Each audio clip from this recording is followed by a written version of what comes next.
prends un pays comme la Thaïlande ou un pays comme la Corée, etc. En 1900, vers les années 70, c'était des pays qui étaient derrière le Sénégal par rapport au développement économique, qui aujourd'hui sont en concurrence avec les pays les plus avancés, les plus développés. Ce qui veut dire qu'il y a un vrai problème de leadership, il y a un problème de gouvernance sobre et vertueuse, un problème de dirigeants qui peut-être ne connaissent pas les priorités du peuple sénégalais, les priorités des jeunes Sénégalais qui, pour la plupart, ne veulent que travailler et après perdre espoir si toutefois les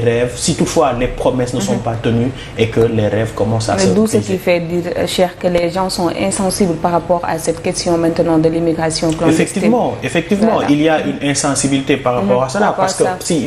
si on se rend compte qu'entre avril et août, 3000 personnes secourues, ça veut dire que les jeunes, quoi que l'on puisse dire, ils ont déjà une idée dans leur tête, et c'est d'aller immigrer, comme on le dit en wolof, dem bëgg teral sama yaay, teral sama waajur. Donc c'est des choses qui socialement font que la plupart des jeunes n'ont plus espoir en ce qu'ils trouvent ici. Il y a une réflexion très pertinente de Birahim hier par rapport au fait social. Parce qu'il y a le fait que, par exemple, un Cheikh Diop qui a un ami dans le quartier, son ami qui réussit à quitter son quartier pour aller immigrer, qui passe par un chemin périlleux, etc., qui va en Europe un jour, 2 jours, 3 jours, qui commence à faire des snaps, des selfies pour montrer qu'il est dans une belle vie.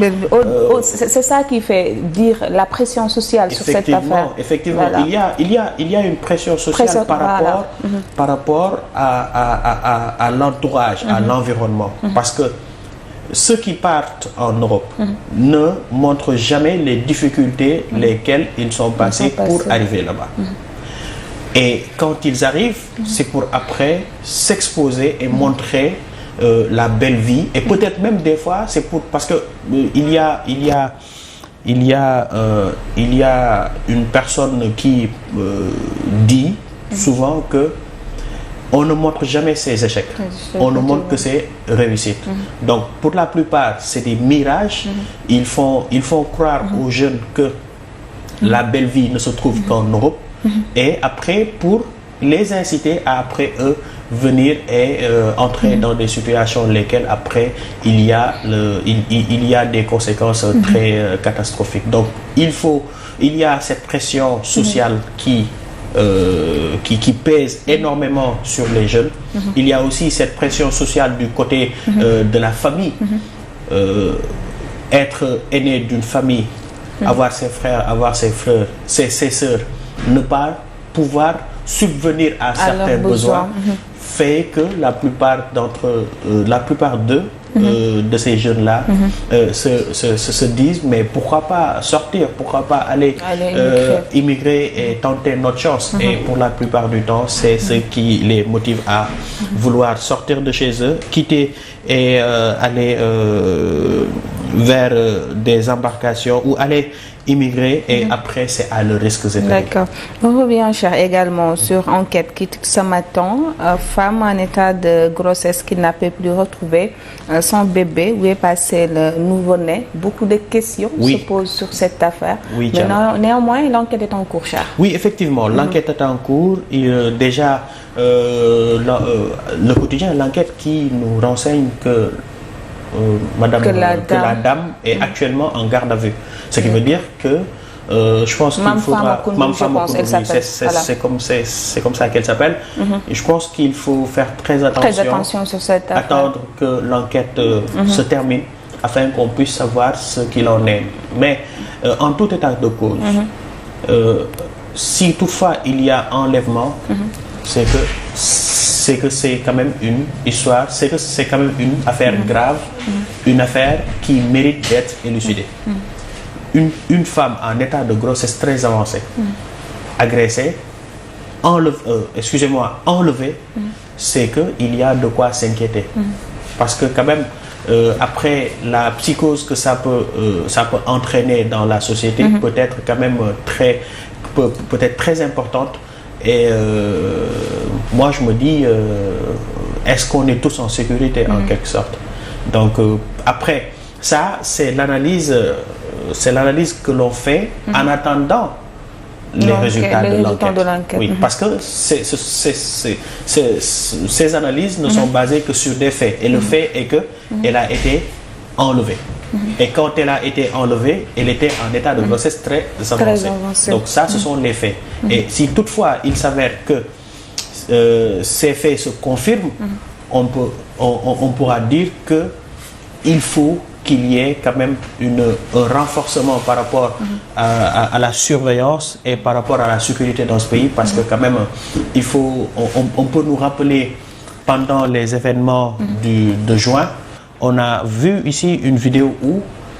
une voiture est venue stationner devant une personne, la personne ayant été cueillie et fait entrer dans la voiture sans pour autant qu'on sache si les personnes qui l'ont fait sont des policiers ou pas. Donc il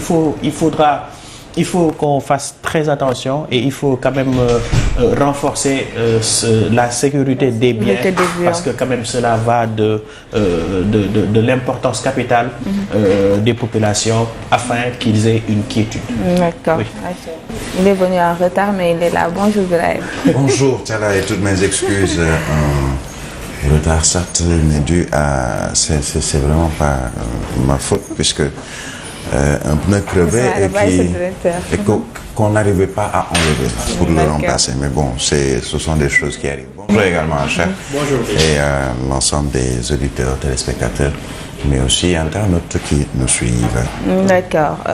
Birahim, on parlait de ça avec Cheikh, l'affaire de Mame Fatou Koundoul. Beaucoup de questions se posent actuellement sur cette affaire, mais néanmoins, l'enquête est en cours.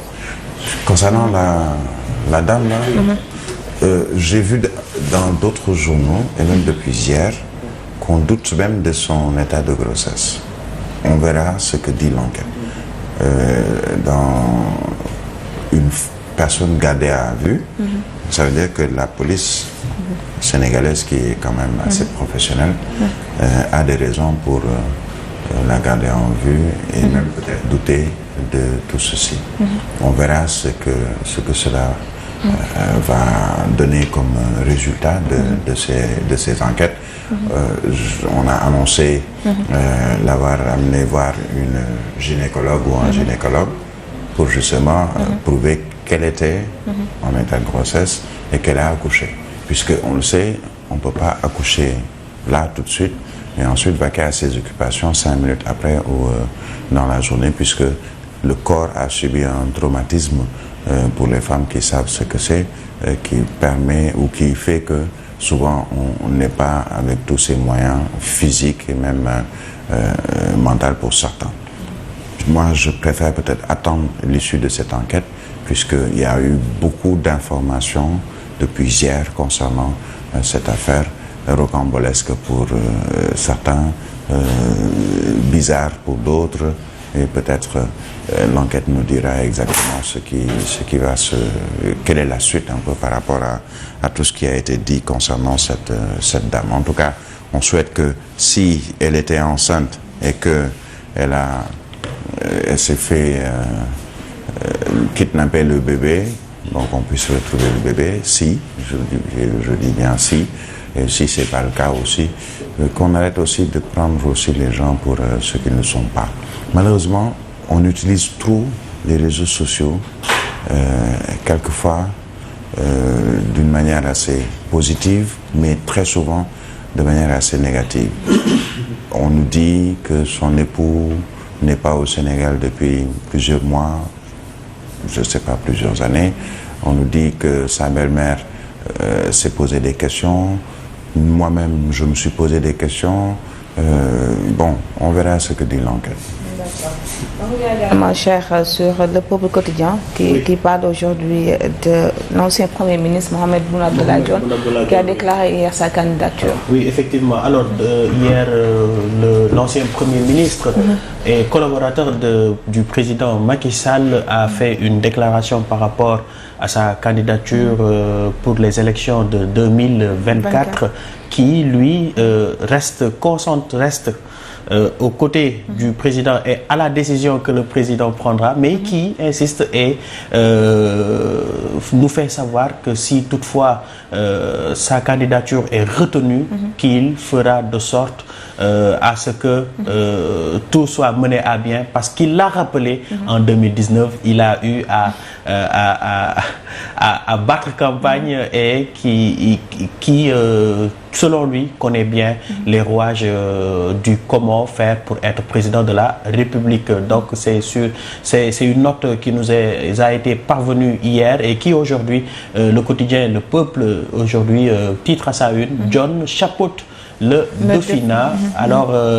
DG, l'ex-premier ministre Boun Abdallah Dionne, qui a remporté les élections présidentielles de 2019, sur son éventuelle candidature à la présidentielle de 2024. Alors, c'est, à mon avis, le candidat idéal. Pourquoi je le dis? Si je me limite au parcours de Mohamed Boun Abdallah Dionne, aux côtés du président Macky Sall, mais surtout aujourd'hui aux côtés de Benno Bokk Yakaar ou dans Benno Bokk Yakaar, on dira que c'est celui sur qui la confiance de Macky Sall peut valablement porter. Quand je parle de candidat idéal. Boun Abdallah Dionne a été le directeur de cabinet de Macky Sall déjà Premier ministre. Il a été à ses côtés Macky Sall à l'Assemblée nationale, président de l'Assemblée nationale. À ses côtés, en tant que Premier ministre, quand Macky Sall est arrivé au pouvoir. Et à ses côtés, en tant qu'un de ses, pour ne pas dire le plus fidèle, les compagnons, et ça depuis des années. Et amis aussi. Alors, ce sont les points positifs. C'est quelqu'un qui a été directeur de campagne du président ou candidat Macky Sall en 2019, qui a battu campagne, qui a été vu un peu partout. C'est un homme d'État, puisque connaissant les rouages de l'État, et ce depuis avant même 2012, avant l'alternance, puisque je le rappelais, il a été directeur de cabinet du Premier ministre et quelqu'un qui a occupé, je dirais, les plus hautes sphères de l'État depuis plusieurs années déjà. C'est quelqu'un qui connaît l'État. Ce sont les points positifs. Mais il y a ce qu'on appelle les points négatifs. Certains vous diront, est-ce qu'il a le charisme pour aujourd'hui regrouper autour de lui, dans Benno Bokk Yakaar, tous les autres éventuels candidats et tous les partis politiques pour qu'il soit celui qui sera choisi par Macky Sall pour aller vers la présidentielle de 2024. Les Sénégalais le connaissent, son visage est familier, ou en tout cas il est reconnu un peu partout, puisqu'il a quand même sillonné l'ensemble du territoire national quand il était directeur de campagne de Macky Sall et qu'il a même dirigé d'autres élections qu'il a remportées aux côtés des membres de Benno Bokk Yakaar. Mais si on prend l'aspect négatif toujours, je parlais de certains qui estiment qu'il n'a peut-être pas le charisme, mais il y a également que sur le plan de la santé, certains se posent des questions. Et c'est un point qui est important. Il va très bien, nous dit-on. C'est quelqu'un qui peut-être a eu à faire des sacrifices personnels pour des proches de sa famille. Ça peut être un bon point, puisque c'est quelqu'un qui est prêt à céder un rein à un membre de sa famille qui en a besoin. Altruiste à souhait, ça peut être positif, comme ça peut être vu de manière négative, puisque celui qui doit prédestiner à la présidence, ou celui qui doit aujourd'hui gérer le pouvoir, doit également, sur le plan de la santé, mais rassurer les Sénégalais. Parce qu'on va peut-être pas vous demander votre bulletin de santé, mais on voudrait quand même un président qui, sur le plan de la santé, sera à même, pas seulement, ou un candidat qui sera à même de pouvoir battre campagne. Est-ce que physiquement, ce sont des questions, pas mes questions, mais des questions que je rapporte d'autres Sénégalais. Est-ce que l'âge aussi ne compte oui, pas? Mais l'âge, bon, on a vu Moustapha Niasse, malgré son âge, mais qui est quand même, je dirais, encore un jeune premier, comme on dirait, et d'autres, bien sûr. Mais, par rapport à ce qu'il a traversé au plan de la santé, des gens se posent des questions. D'abord, le candidat, Boun Abdallah Dionne, qui doit sillonner le Sénégal, peut-être à la recherche de parrains. Bon, certes, certains le feront dans son entourage, mais à la recherche de voix, d'électeurs, qui va tenir des meetings. Est-ce que physiquement, il ne sera pas trop éprouvé? Est-ce qu'il pourra tenir? On le lui souhaite, si c'est lui le candidat déclaré peut-être pour la coalition Benno Bokk Yakaar. Mais c'est quand même une interrogation par rapport à son état de santé. Je ne doute pas de sa jeunesse peut-être physique ou sa fraîcheur physique, mais quand même, il y a des questions. Maintenant, est-ce qu'il pourra, aujourd'hui, avec tous ceux qu'on a comme candidats à la candidature, qui sont très charismatiques également au sein de Benno Bokk Yakaar et même au sein de l'APR, regrouper toute la famille? On a vu un peu son propos d'un homme d'État, propos d'un homme politique aussi, qui a rappelé à tout le monde que, ben écoutez, je suis plus valable et même, je suis valable et plus valable que certains d'entre vous, pour ne pas dire même la plupart, selon mon parcours. Je suis plus valable parce qu'aujourd'hui, quoi qu'on puisse dire, j'ai regroupé autour de moi, durant une campagne présidentielle, tous les autres leaders de Benno Bokk Yakaar. Je suis valable parce que je connais le projet de Macky Sall et je suis capable aujourd'hui de poursuivre le PSE que moi-même j'ai eu à piloter en tant que Premier ministre, en tant que responsable, entre autres. Mais est-ce que, et ça c'est une question pour certains, Mahammed Boun Abdallah Dionne ne fera que, s'il est candidat à la candidature ou s'il est candidat, le candidat qui est déclaré, si il arrive par exemple à remporter la présidentielle de 2024, ne serait-ce pas seulement pour chauffer la place à Macky Sall qui pourrait revenir après 2024. Certains vous disent, mais écoute, on attend le Medvedev. Quand on parle de candidat à la candidature, j'ai 2 amis ou 3 qui, dans le propos, me disent, mais écoute, à quand notre Medvedev? En faisant référence à Dimitri Medvedev qui a presque chauffé la place à Vladimir Poutine, qui a quitté à un moment, n'était plus président de la Fédération russe et qui est revenu juste après parce que pratiquement il y avait même pas d'élection, comme on dira. Il a été rassuré par la présence de Medvedev puisque c'est lui qui l'a un peu mis en scène. Certains diront que ce sera également la même chose pour Mahammed Boun Abdallah Dionne. Maintenant, il aura fort à faire déjà pour convaincre Macky Sall, Benno Bokk Yakaar, à savoir peut-être Moustapha Niasse et autres, mais il aura surtout fort à faire pour convaincre Abdoulaye Diouf Sarr qui dit que je ne quitte pas ou je n'arrête pas, j'ai toujours cette ambition. Aly Ngouille Ndiaye qui a réitéré que je reste candidat à la candidature. Mame Boye Diao qui, on ne l'entend pas, mais ses réseaux sont en train de s'activer pour dire qu'il est candidat à la candidature et qui menace même, selon certains. Amadou Ba, qui depuis le début, pratiquement tout le monde pense que ce sera lui. Si jamais on l'enlève, quelle sera l'attitude d'Amadou Ba et de ses affidés et de ses fidèles? Mais Abdoulaye Daouda Diallo également, sans oublier ceux du Parti Socialiste ou peut-être de l'AFP qui voudraient aussi avoir un candidat pour cette présidentielle de 2024.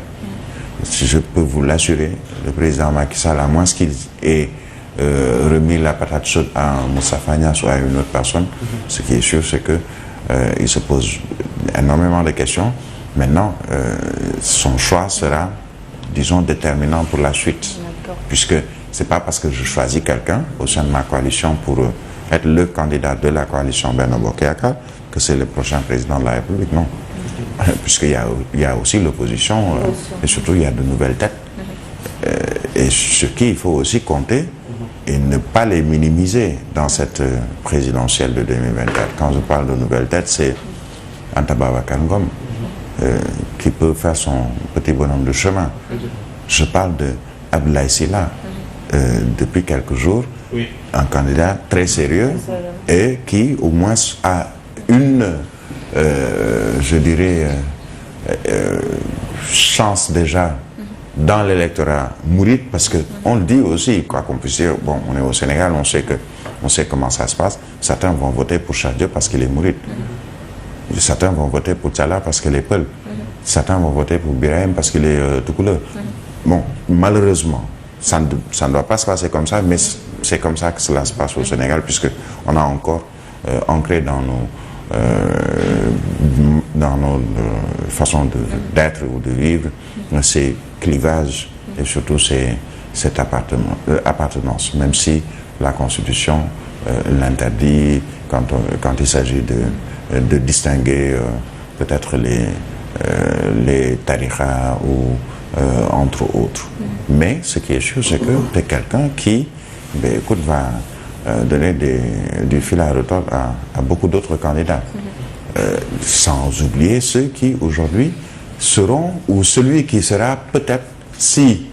le cas d'inéligibilité de Ousmane Sonko est confirmé, même si officiellement hier, de source officielle, on annonce qu'il a été rayé des listes électorales, donc il ne peut pas voter, et celui qui ne peut pas voter ne peut pas se faire élire. Quel sera celui sur qui le choix sera porté par Ousmane Sonko et peut-être Yewwi Askan Wi pour aller vers la présidentielle pour le compte de Yewwi Askan Wi ou de Ousmane Sonko, puisque dans Yewwi Askan Wi aussi il y a d'autres candidats à la candidature, mais bon, peut-être qu'ils n'ont pas forcément cette aura d'Ousmane Sonko, ou qui, entre autres, ne pourront peut-être pas avoir ce monde dont ils ont besoin d'électeurs pour pouvoir passer au moins au second tour. Sans oublier les autres candidats, les autres coalitions. Khalifa Babacar Sall, c'est un candidat sérieux. Karim Wade, c'est un candidat, moi je mets entre parenthèses, le temps de le voir. Certes, c'est le candidat de Wallou, mais c'est un candidat quand même. On verra. On dit qu'il a sorti ou cassé sa tirelire pour des véhicules, etc., pour préparer la campagne. Moi, j'attends de le voir déjà pour être sûr qu'il sera là. Peut-être on va tourner un film pour dire le grand retour de Karim Wade, ou en tout cas, je ne sais pas, un plateau spécial pour parler de cela. Mais ce qui est sûr, c'est qu'il y a des candidats. Il faut donc que Benno se pose la question, et je pense que c'est ce que Benno fait pour dire, mais écoute, qu'est-ce que vaut notre candidat face aux autres candidats de l'opposition? Qu'est-ce que vaut Boun Abdallah Dionne face à d'autres candidats? Qu'est-ce que vaut Amadou Ba ou un autre face à d'autres candidats de l'autre côté, à savoir de l'opposition? C'est peut-être la grande interrogation au sein de Benno. Merci à toi, Charles. Oui, merci à toi aussi, Tchala. Merci à Birahim. C'était tout pour la revue des titres. Merci à tous ceux qui nous suivent. On enchaîne tout de suite avec le journal.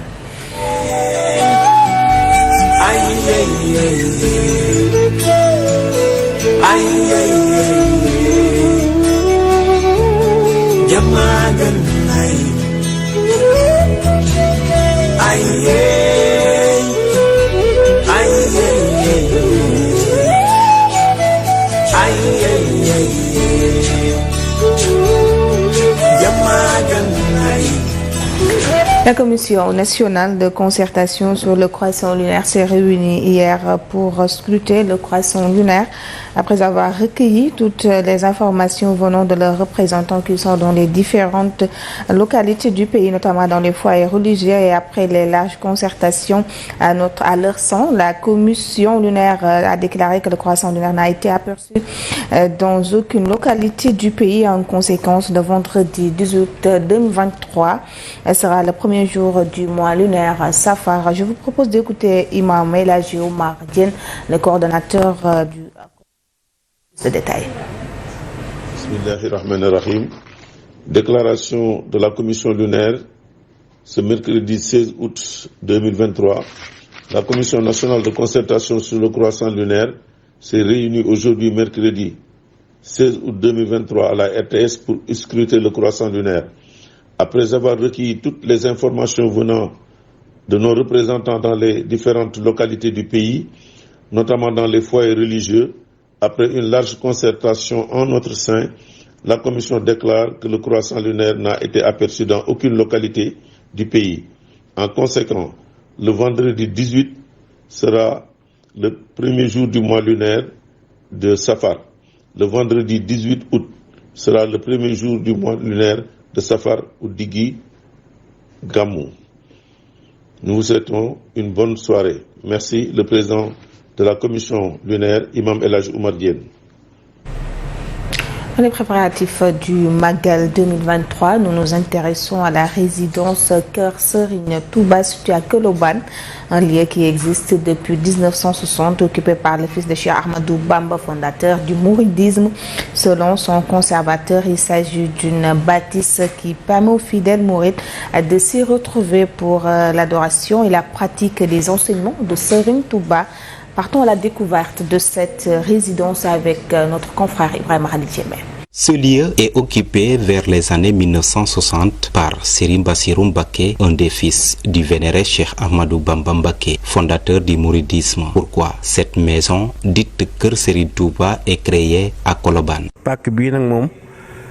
yàgg naa doon Kër Serigne Touba.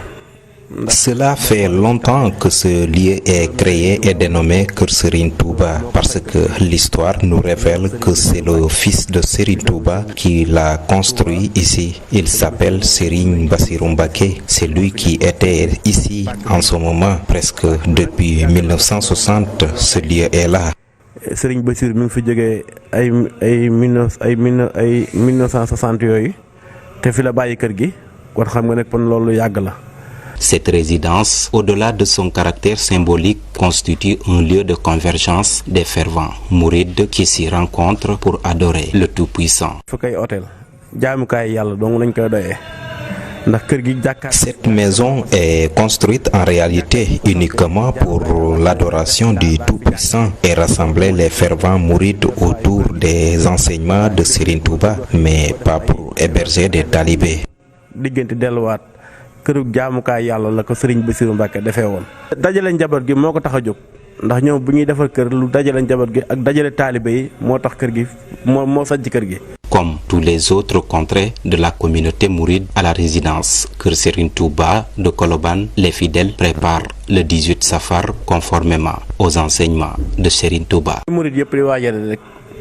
rawatina jullit yi ni ko jullit yëpp waajale rek.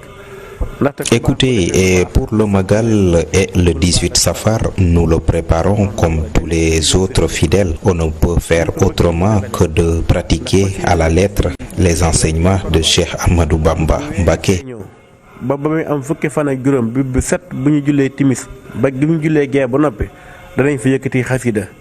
def fi li nga xamante ni mooy berne yi def fi li nga xamante ni mooy màggal gi ba keroog fukki fan yi mat. Dans quelques jours, ce sera la célébration du Grand Magal de Touba à la résidence Kër Serigne Touba de Colobane. L'événement s'annonce déjà. À vous, Ibrahima Khalil Diémé, pour ces détails. Le Magal de Touba, l'une des plus grandes fêtes religieuses au Sénégal, approche à grands pas. Les fidèles et les sympathisants sont tous enthousiastes et se préparent à commémorer Serigne Touba. Malgré le coût élevé de la vie, ceux qui se trouvent à la Médina se préparent, restent néanmoins optimistes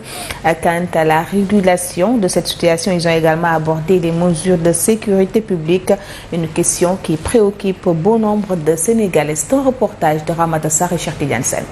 Quelques jours avant de célébrer le Magal de Touba, un événement d'une immense importance auquel les fidèles sont toujours enthousiastes. Ceux qui se trouvent à la Médina reviennent sur leurs préparatifs malgré le coût élevé de la vie. La vie est très chère. Mais bon, Dieu est grand. Espérons que les autorités compétentes vont prendre les bonnes décisions à la cité face à cette situation avant l'événement. Sinon, ça va être très difficile, très grave même, parce que qui dit Magal dit dépense. Nous interpellons l'État du Sénégal sur ce point. Ils se sont également prononcés sur les mesures pour célébrer convenablement Serigne Touba malgré le climat défavorable. Mais comme nous le faisons chaque année. Comme nous le faisons aux événements précédents, celui-ci également va à ce sens. Car nous les Baye Fall et les Mourides, nous sommes très organisés. Les préjudices n'impacteront pas beaucoup sur l'événement. La question de la sécurité publique reste un point essentiel, notamment en cette période. Les talibés, tous sereins, rassurent sur ce point. Nous sommes vraiment sereins et nous savons qu'on le célébrera sans perturbation car la Covid était la plus sensible que cette question, mais ça ne nous a pas empêché de commémorer notre guide. Nous allons, Inch'Allah, le célébrer convenablement. À l'unanimité, ils avouent tous vivre difficilement la hausse des prix, dénoncent ce phénomène et interpellent le gouvernement. Merci à vous, Ramata Sarr et Cheikh Tidiane Sène. Parlons autre chose. Les artisans du secteur informel se disent inquiets quant à leur difficultés, notamment la rareté de leurs matières premières et le prix exorbitant qui est passé de 400 à 7 000 francs CFA par mètre cube. De plus, ils font face à une concurrence jugée déloyale de la part des produits importés. C'est un reportage d'Aminata Traoré Nyanyaka. Les ébénistes fabricants de meubles rencontrent d'énormes difficultés dues à la cherté de leur matière première qui est le bois. Non, comme vous le constatez, le travail est trop dur. Non seulement que le bois est rare, mais ça coûte cher. Vous voyez que le bois nous vient de l'extérieur, du Gabon cher. Le mercure de bois, on l'achète à plus de 650 000. Avant, on l'achetait à 400 000. Avant la Covid. Vous voyez qu'il y a tellement de qui. Pour le moment, si tu t'engages pour un travail, ce serait très difficile pour s'en sortir grâce à la cherté des matériels. Autre difficulté qu'ils rencontrent à leur travail, c'est la concurrence dite déloyale des meubles importés. Depuis plus de 10 ans, on est en train de parler avec les autorités pour nous aider sur l'importation des meubles qui viennent de l'extérieur. Non seulement qu'il n'y a pas la garantie, il n'y a pas la garantie, mais en plus cela c'est trop cher. Vraiment, il faut que l'État nous aide pour les importations, pour qu'on puisse travailler normalement. Avec les bagages, c'est trop dur. L'importation nous a causé beaucoup de difficultés. Ils espèrent toujours gagner les 16% annoncés en 2016 par l'État du Sénégal sur le marché public. On n'a même pas vu 1% de la commande, on n'a même pas vu. Le ministre est venu nous voir, on s'est constitué en association. On a plus de 2 ans menuisiers qui sont en association. On est en réunion toujours avec le ministre. Mais jusqu'à présent, tu me parles de 16%, on n'a même pas encore vu 1% des travaux de l'État. On n'a rien vu, de même que le mobilier national. Nous voulons juste qu'ils nous aident pour bien faire notre travail. Ces menuisiers trouvés à la Médina se disent inquiets de leur avenir à cause de la concurrence déloyale des meubles importés, mais aussi de la rareté du bois. Entre autres difficultés, l'État. Les habitants du quartier de Kermam Cheikh à Louga sont sortis pour exprimer leur ras-le-bol épuisé en raison des eaux qui inondent les ruelles, les maisons et leurs mosquées. Les résidents sont interpellés. Le directeur de l'ONAS, qui est un natif de Louga, ainsi que toutes les autorités locales afin qu'ils résolvent leurs problèmes. Je vous propose il s'exprime au micro de Fatima Fall et Babacar Diop. Qu'un fils de Louga a été nommé. Nous réclamons l'assainissement dans le quartier. Tout le quartier le réclame depuis une quarantaine d'années. On s'est rendu compte qu'un fils de Louga a été nommé comme directeur général de ONAS. ONAS, c'est l'Office national de l'assainissement du Sénégal. Ce n'est pas quelque chose qui appartient à Mamour Diallo. On s'est rendu compte qu'après l'avoir nommé, Mamour a fait l'assainissement de chez lui, presque à Babacar Diack, discrètement dans les 48 heures. Au Sénégal, il y a un problème. Si les gens veulent travailler, ils peuvent le faire. Parce que ce que Mamour Diallo a fait dans 5 ou 6 jours, mais c'est extraordinaire. Mamour, c'est un fils de Louga. Donc on l'invite à venir ici devant la mosquée, à discuter avec le quartier, à discuter avec les chefs religieux pour qu'on trouve une solution. On invite aussi M. le maire Moustapha Diop. On invite aussi M. Amadou Mbérissila, qui est le président du conseil départemental, qui habite à juste à 2 pas du mosquée. Donc on l'invite aussi à venir, de telle sorte que aussi, je pense que si tout le monde vient et chacun met sa main, je pense que cette situation va être réglée. La mosquée est complètement finie. On a amené les moquettes, les lustres, même la sonorisation est arrivée. Merci à vous, Fatima Fall et Babacar Diop. À présent, place aux actualités hors de chez nous avec Cheikh Diop.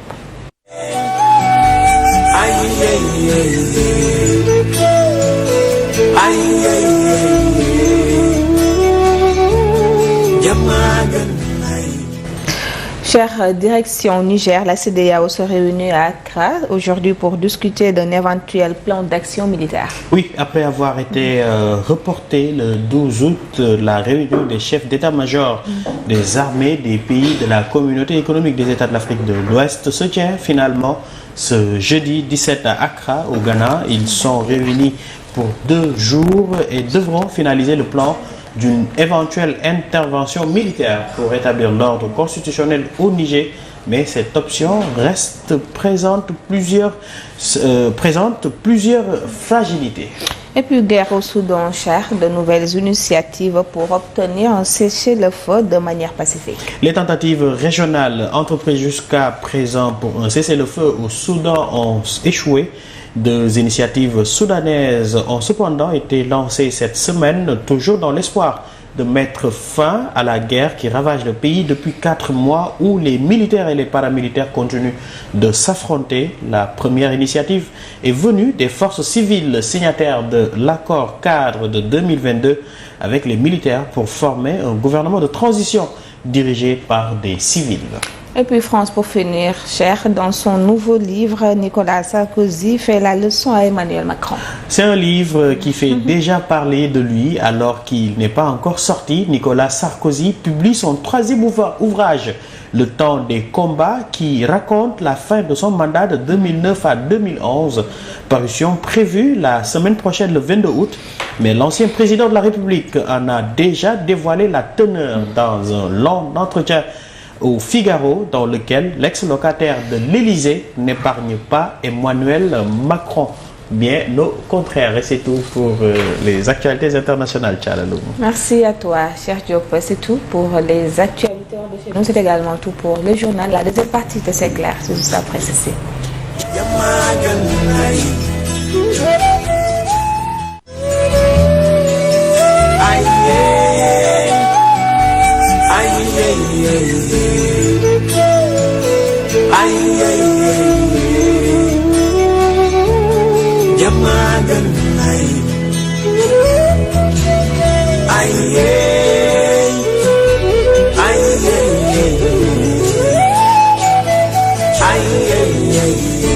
ngir gànnaayoo seen site numéro 1 foo leen munti tollu leral.net ay xibaar yu gaaw te wóor.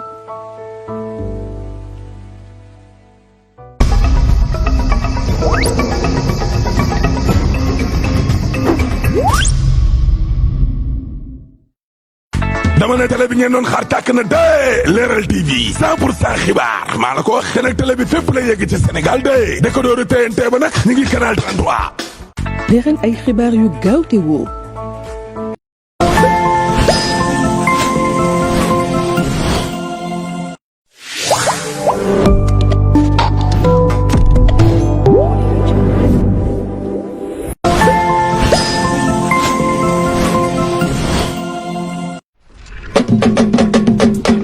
rajo ba ngeen doon xaar day yegsi na.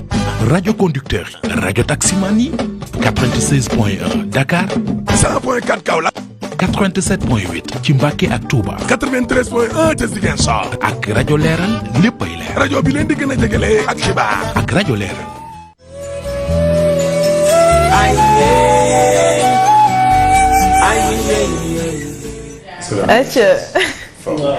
Huit heures moom mooy soog a jot ñu ngi leen di nuyu bu baax a baax rafetlu ànd bi ak programme yu Leral TV ak Leral FM ci suba ba tey ñu ngi ànd ak yéen noonu itam lañu def ba 9h ni ñu koy defee suba su ne ngir jox leen ay information ca bidaay ñu ngi lay ziaraat. ma lay delloo ziar yàlla nangu. Thiala di ziar également Cheikh Diop Fabi qui va nous rejoindre dans un instant. di nuyu mboolem auditeur yu Leral FM téléspectateur yu Leral TV. ak ñii di internet yu ñuy topp ci leral.net ak suñu yeneen i plateforme di leen ñaanal bésub jàmm. Cheikh noo def. Thiala maa ngi si jàmm bu baax maa ngi lay ziar di dellu ziar di ziar tamit DG ak Fabi mi nga xam ne dinañu fekk si. di jaajëfal mboolem ñi ñuy seetaan diñ déglu diñ topp tamit ci suñu télé gi ak rajo bi ak site internet yi. di jaajëfal ñëpp ci bés bi. d'accord comme tous les jeudis santé famille la ñu ci àndal mi ngi wàcc ci gannaaw ci kanam tuuti nañu fekk si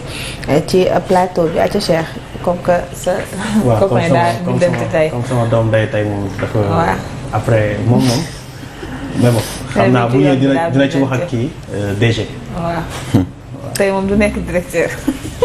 ma demande d'explication. sanction lay am sanction lay am. ñu bàyyi la nga dox yéene kaay ak li ñu xëyee donc yéene kaay ak li ñu xëyee dañ koy tàmbali ak ki nga xam ne mooy direct news tey delluwaat na ci li nga xam ne mooy candidature à la candidature yu élection présidentielle yu 2024 fële ca coalition bi nga xam ne moom la ñu wooyee Benno Bokk Yaakaar tey li mu titré mooy carte blanche Macky a-t-elle été retirée à Macky Sall ndax carte blanche bi nga xam ne moom la ñu joxoon Macky Sall ñi nga xam ne ñoo ko joxoon ndax dañ kaa jëlee ci moom ñu ngi gis ne am na candidat yu bëri yoo xamante ne nii tey jii taxaw nañu temb wax ne fu mu nekk nii pare nañu pour nekk candidat wu Benno Bokk Yaakaar ci jongante présidentielle yu 2024 donc ci ba léegi sax ñu xamal que ne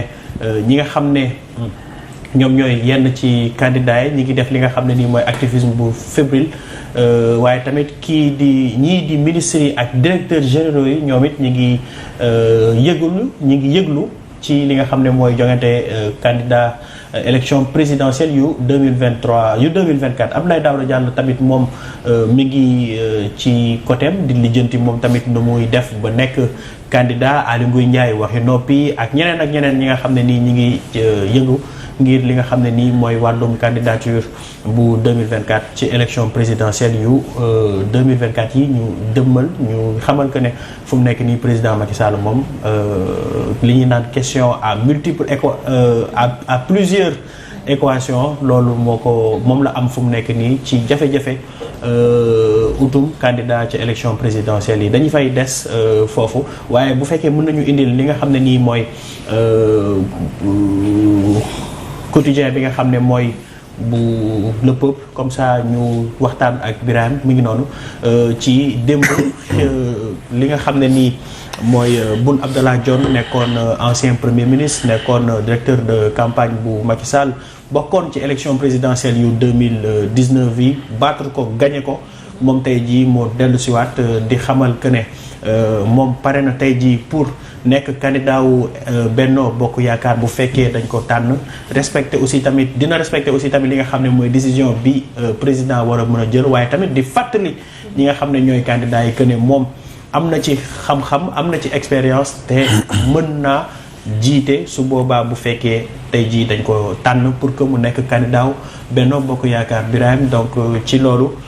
ban analyse nga ciy def ci ki nga xam ne mooy Boun Abdallah Dionne bi nga xam ne démb génnee na bataaxal am lu mu expliqué waaye tamit am lu mu mbëbët ci élection présidentielle 2024 yi. waaw bu ñuy xool jaar-jaaram parcours am da nga naan il est valable c'est une candidature je dirais sérieuse puisque Mahammed Boun Abdallah Dionne quoi qu'on puisse dire dund na ci wàllu politique dund na lu bari ci wàllu politique am na loo xamee ne mën nañ ko sax moomale ci wàllu politique ndax ci jamono nekkoon na directeur de campagne bu candidat Macky Sall présidentielle 2019 nekkoon na koo xamee ne tamit jege na loolu président Macky Sall avant même muy nekk président de la République bokk na ci ñu ko gën a jege ci xaritam di tamit koo xamee ni ci lu jëm ci plan yi mu teg ay PSE ay yeneen ak yeneen lu ci bari fi la ko fekk bokk na ci ñi ko sax bind wala ñi nga xam ne ñoom ñoo ko muul kon xalaatu Macky Sall xam na ko bëgg-bëggu Macky Sall xam na ko li Macky Sall bëgg àgg fi mu bëgg àgg xam na ko nekk na koo xamee ni au plan politique occupé na fonction yu am importance au plan politique mais aussi au plan étatique nekkoon na ci jamono avant même 2012 bi nga xam ne ci la Macky Sall ñëw ci bopp réew mi nekkoon na son directeur de cabinet ba muy nekk premier ministre nekkoon na ku dend ak moom jege ko lool ba muy nekk ci assemblée nationale en tant que président assemblée nationale nekkoon na ku ko jege depuis je dirais des dizaines d'années ñu ngi ànd en tant que ay xarit ay àndandoo ba ku ci nekk mën ngaa waxal sa morom mais candidat la ci candidature joxe na li waral mu ne ni man sama candidature lu dëgër la au sein de l'APR mais aussi au sein de Benno Bokk Yaakaar mais comme je disais candidat la ci candidature war a ñëw seet nu muy peut-être négocier wala nu muy pousser yeneen candidat yi nekk ci biir Benno surtout ci biir APR ñu jox ko li nga xam ne moom mooy seen kaddu wala jox ko seen baat ànd ak moom ce qui n'est pas évident lu tax ma ne ce n'est pas évident mooy dafa am ñu fi nekk ci biir Benno surtout ci biir APR yoo xam ne ñoom daanaka nee nañu delluwuñu ginnaaw Aly Ngouille Ndiaye moom mooy ki ci mujj wax nee na en tout cas ba fii sama candidature am ngay maintenir Amadou Ba waxul mais boobu ba léegi nit ñaa ngi koy wax loo wala di ko waxal ne ni moom du dellu ginnaaw ñu bari sax jàpp ni coow lee bari rek mais moom mooy doon kii fii Macky Sall bay teg ci kaw biir Benno Bokk Yaakaar parce que nga doon candidat bi ñu choisir ci Benno Bokk Yaakaar ne veut pas dire que yaay doon président de la République je reviendrai sur ça mais Amadou Ba ngi fi Abdoulaye Daouda Diallo y a eu beaucoup de tractations ci li ñu jot a dégg diw dem na ci diw dem na seeti diw seet nu ñuy négocier parce que day am ay waxtaan ci suuf pour seet nan ngay bàyyee kenn ki mu bàyyi candidature pour ñu jàppale la peut-être nga dig ko ne ko su fekkee man maay candidat suñu gañee di nga doon lii wala di nga doon lële ñu ngi ci biir ku ci mel ni Abdoulaye Diouf Sarr également ñu ngi koy wax ne ni nee na dellul ginnaaw candidature am bi Dakar moo ko porté ku ci nekk mën nga ci poser ay questions ku ci nekk mën nga ci am sa xalaat ci wàllu woowu ñu ne ci biir am na ñoo xam ne nee nañu bu ñu leen deful candidat wala bu ñu leen boolewul ci candidat yi ñoom jaral na leen sax peut-être ñu bàyyi on le dit par exemple au-delà de Aly Ngouille Ndiaye on le dit par exemple pour ku ci mel ni Mame Boye Diao candidature am valable na ci biir Benno Bokk Yaakaar au sein de l'APR on annonce d'autres personnes ci biir Benno Bokk Yaakaar wala APR mu des parti socialiste ndax ba léegi coow laa ngi ne cour ñu naan ndax dinañ am wala lu ñu am candidat bu jóge ci biir ci seen biir di parti socialiste am nañu kaddu yu ñu jóge ci Abdoulaye Wilane am kaddu yu jóge ci Aly Mané nga xamee ni waxee na feneen waxee neneen également ak Yetta Diallo nga xamee ni fan yi passé gis nañ ko mu wax ci loolu boobu également joxe ci xalaatam aussi ci biir AFP peut-être le problème est moins compliqué parce que mennum kii Alioune Sarr lañ ciy wax te moom daanaka nee nañu ni beddi nañ ko bokkatul ci biir ñi nga xam ne moom mooy AFP maintenant ci lu jëm ci la mu def moom Boun Abdallah Dionne au plan politique et même au plan étatique mën nga ni il peut être valable parce que am na jaar-jaar mais ñenn ñi dañuy poser wu ay questions ci est-ce que am na wér-gu-yaram bu ko mën a may mu soutenir campagne pour présidentielle wér-gu-yaram bu ko may mu mën a taxaw nekk ci bopp réew mi bu fekkee ne dañ leen fal ci 2024 wér-gu-yaramu mën a poursuivre li nga xam ne moom mooy li muy def du laaj buy tukkee ci man parce que je connais plus ou moins l'homme mais je sais que nekk na koo xam ne sacrifié na boppam ci benn période ci lu jëm ci wàllu yaramam wér-gu-yaramam pour jàppale mbokkam ndax c'est un secret de polichinelle de dire par exemple que jël na benn ci roñoom rein jébbal ko benn mbokkam bu ko soxla woon c'est un secret de polichinelle de dire que lépp lu ko taxoon a jóg ci wàllu woowu moo nekkoon sauver benn mbokkam ci wàllu woowu muy un point positif mais qui peut avoir plutôt ñaanuñu ko bien sûr des conséquences négatives au plan de la santé on me dit qu'il est en très bonne forme en bonne santé je n'en doute pas tant que gisuñu ko nekk na fan yii yëpp mu ngi nekk président benn conseil d'administration c'est dans ma tête mais ça va sortir ci lu jëm ci wàllu liggéey bi donc ma ngay def moom lu mu mën doon ko def benn moment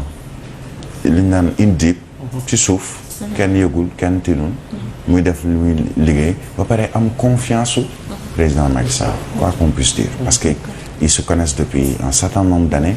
et ils ont cheminé ensemble pendant plusieurs années ba tey jii ils continuent à cheminer ensemble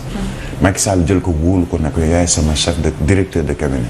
ci jamono en tant que premier ministre wóolu ko ne ko kaay den ak man en tant que président assemblée nationale wóolu ko ne ko kaay den ak man en tant que premier ministre wóolu ko ne ko ñëwal den ak man sur tous les plans ñu bokk sax ci ñuy woowee ñu bokk ci shadow cabinet bu Macky Sall mooy ñi nga xam ne fësuñu amul benn titre bu ñu leen jox ci biir cabinet bi bu président wala présidence de la République mais seen kàddu am na importance ci wetu qui dit président de la République. Donc, c'est un candidat valable. Mais, quel que soit le candidat de Benno Bokk Yaakaar, la question que Benno se pose aujourd'hui, mooy ban candidat mooy valable pour mën a jàkkaarloog yeneen candidats yi nekk ci yeneen i kuréel yi. su ma nee yeneen candidats yi, c'est Khalifa Ababacar Sall, on sait qu'il sera candidat. Karim Wade, on sait qu'il sera candidat. Donte, on parle aujourd'hui de quitus fiscal, est-ce que dinañ ko am wala duñ ko am ndax am na ay amende yu teg woon ci seen kaw. Loolu c'est un débat peut-être de juriste ci wàllu woowu ak ñi nga xam ne seen xam-xam màcc nañu ci mbirum question électorale. Mais au-delà de ces deux-là, il y a le cas Ousmane Sonko kii donte wax nañ démb ni officiellement ni bokkutul ci ñi mën a voter donc duñ ko mën a fal kan bu dee dem nañ ba sës te amul beneen solution kan lay jël yekkale ko ay militants parce que aujourd'hui dans Yewwi moom mooy ki ci ëpp doole ñi si des ñëpp xam nañ ko ci biir candidature yooyu ci biir Yewwi y a des candidats ku ci mel ni Déthié Fall Aïda Mbodj qui est candidate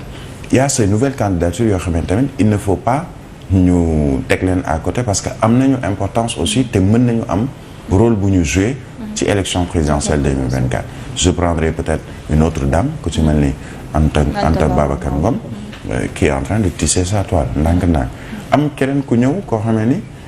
mën naa la jaxase carte bi bu ñu xoolee ci soutien bu fort bi nga xamee ni déjà affiché nañ ko ci moom muy Abdoulaye Sylla donte ci réew mi constitution dafay bañ ñu ne fii laa bokk ci lu jëm ci wàllu xeet wala waaso wala diine wala lenn pour dem ci ay élections mais il n'empêche que c'est une réalité au Sénégal di nga gis koo xam ni day votel Cheikh Diop parce que danaan murit la kii ne diw laay votel parce que ñoo bokk xeet wala ñoo bokk dëkk wala ñoo bokk région mbirum régionalisme boobu am mbirum xeet ak mbirum diine sax am ci biir ñu ne diw lañ koy votel parce que ci tarixa nangam la bokk le cas de Abdoulaye Sylla est à prendre aussi au sérieux parce que il tisse sa toile mu ngi liggéeyam ci lu kenn yëgul ak lu ñëpp yëg également gis nañu ba ci màggal gi ñu jub si la mu def ci lu jëm ci Touba et il a déjà l'onction de quelqu'un qui a nu ñu koy weccee ku am baat ci biir Touba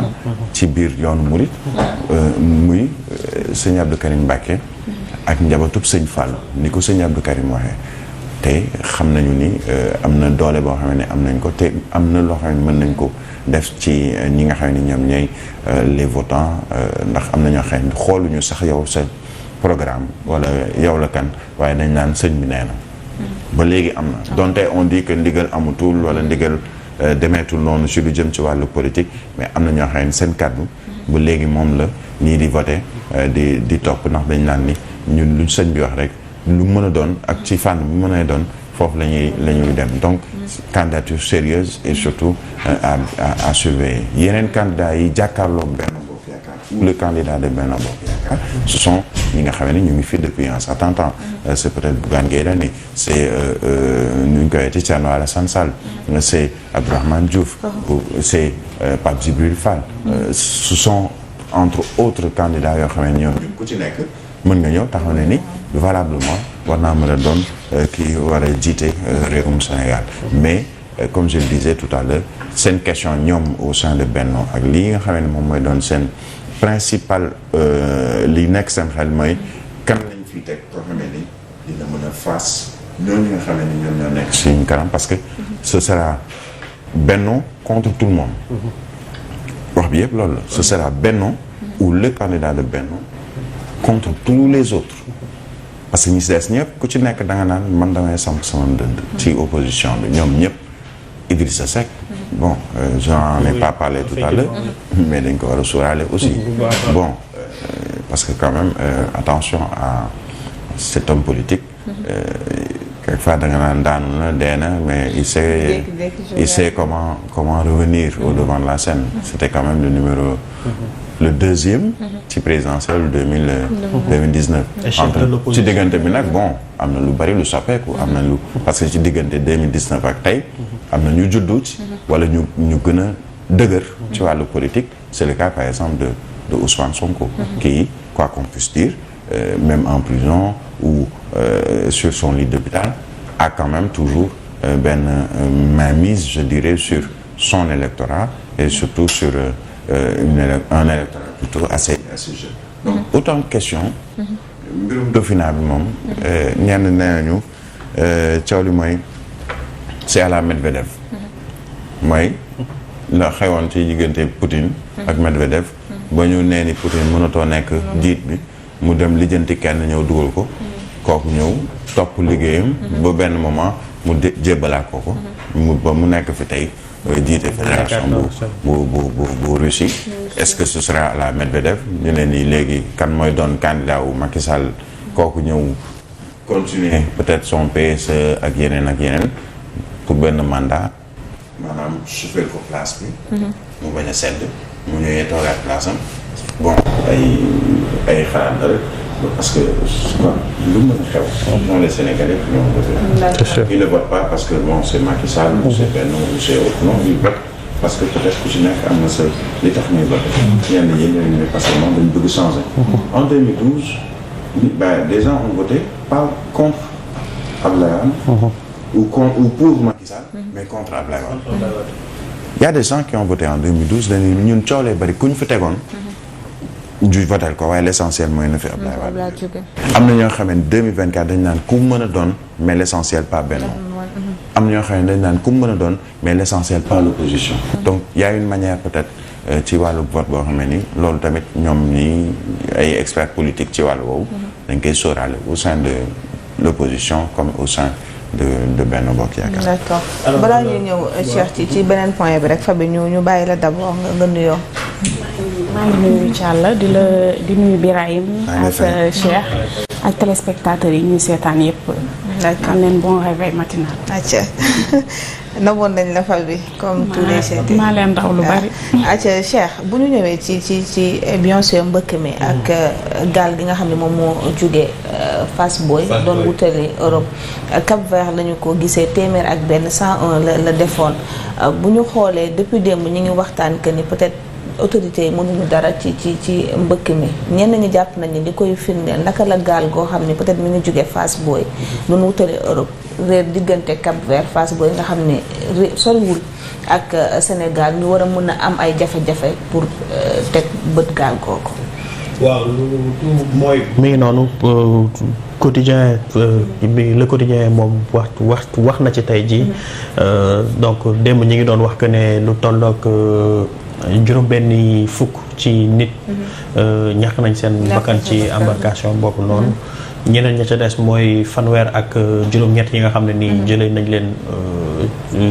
sauvé nañ leen ba ñoom ñu dellu si waat donc mu nekk loo xamante ne nii situation bu doy waar la wax nañ ko te boobu ak léegi ñi ngi ciy wax et ñu bañ a gis ñi nga xam ne ñoom ñoo réer ci géej gi loolu xëy na peut-être explication yooyu ñi nga xam ne ñoom la seen xam-xam màcc ci mbir mi dinañ ci gën a jox lu leer mais ak lu ci mënti am situation la boo xamante ne nii bu doy waar la situation boo xamante ne jar naa bàyyiloo xel bu baax a baax ñi nga xam ne nii ñoom ñooy autorités yi ñi ngi ko doon wax te liñ ci doon wax bokk na ci mbir mi warul yem rek ci liggéey boo xamante ne nii autorités yi ñoom ñoo koy ŋànk muy ministère des affaires étrangères ak ministère de l'intérieur dañ cee wala boole ñi nga xam ne ñoom ñooy acteurs yi ci bokk acteurs yi nga xam ne nii ñoom ñoo ciy yëngu pour que ñu mën a ut ay solution yoo xamante ne nii même bu fekkee du doon ay solution définitive mu doon ay solution alternative yoo xamante ne dina soulager ñenn ñi donc loolu mooy loolu mooy woote bi nga xam ne nii moo gën a am solo laa yaakaar ci situation bi di ci mbirum immigration irrégulière. nañu xool naka la ñuy def ba impliquer tous les acteurs. ñu toog waxtaanee situation bi ñi nga xam ne ñoom ñoo xam point d'embarcation yi ak liy waral jeunes yi wala ñooñu di jug di dem di def loolu. ñu jox leen le maximum d'informations possible afin que tout le monde puisse y mettre son grain de sel ñi ngi ko doon wax démb war nañ cee boole ci acteurs yi nga xam ne ñoom la ñu war a boole bokk na ci ñi nga xam ne ñoom ñoo nekk ci koñ yi ci ASC yi ñi nekk ci ASC yi ñi nekk bàjjenu gox yi ñi nekk ci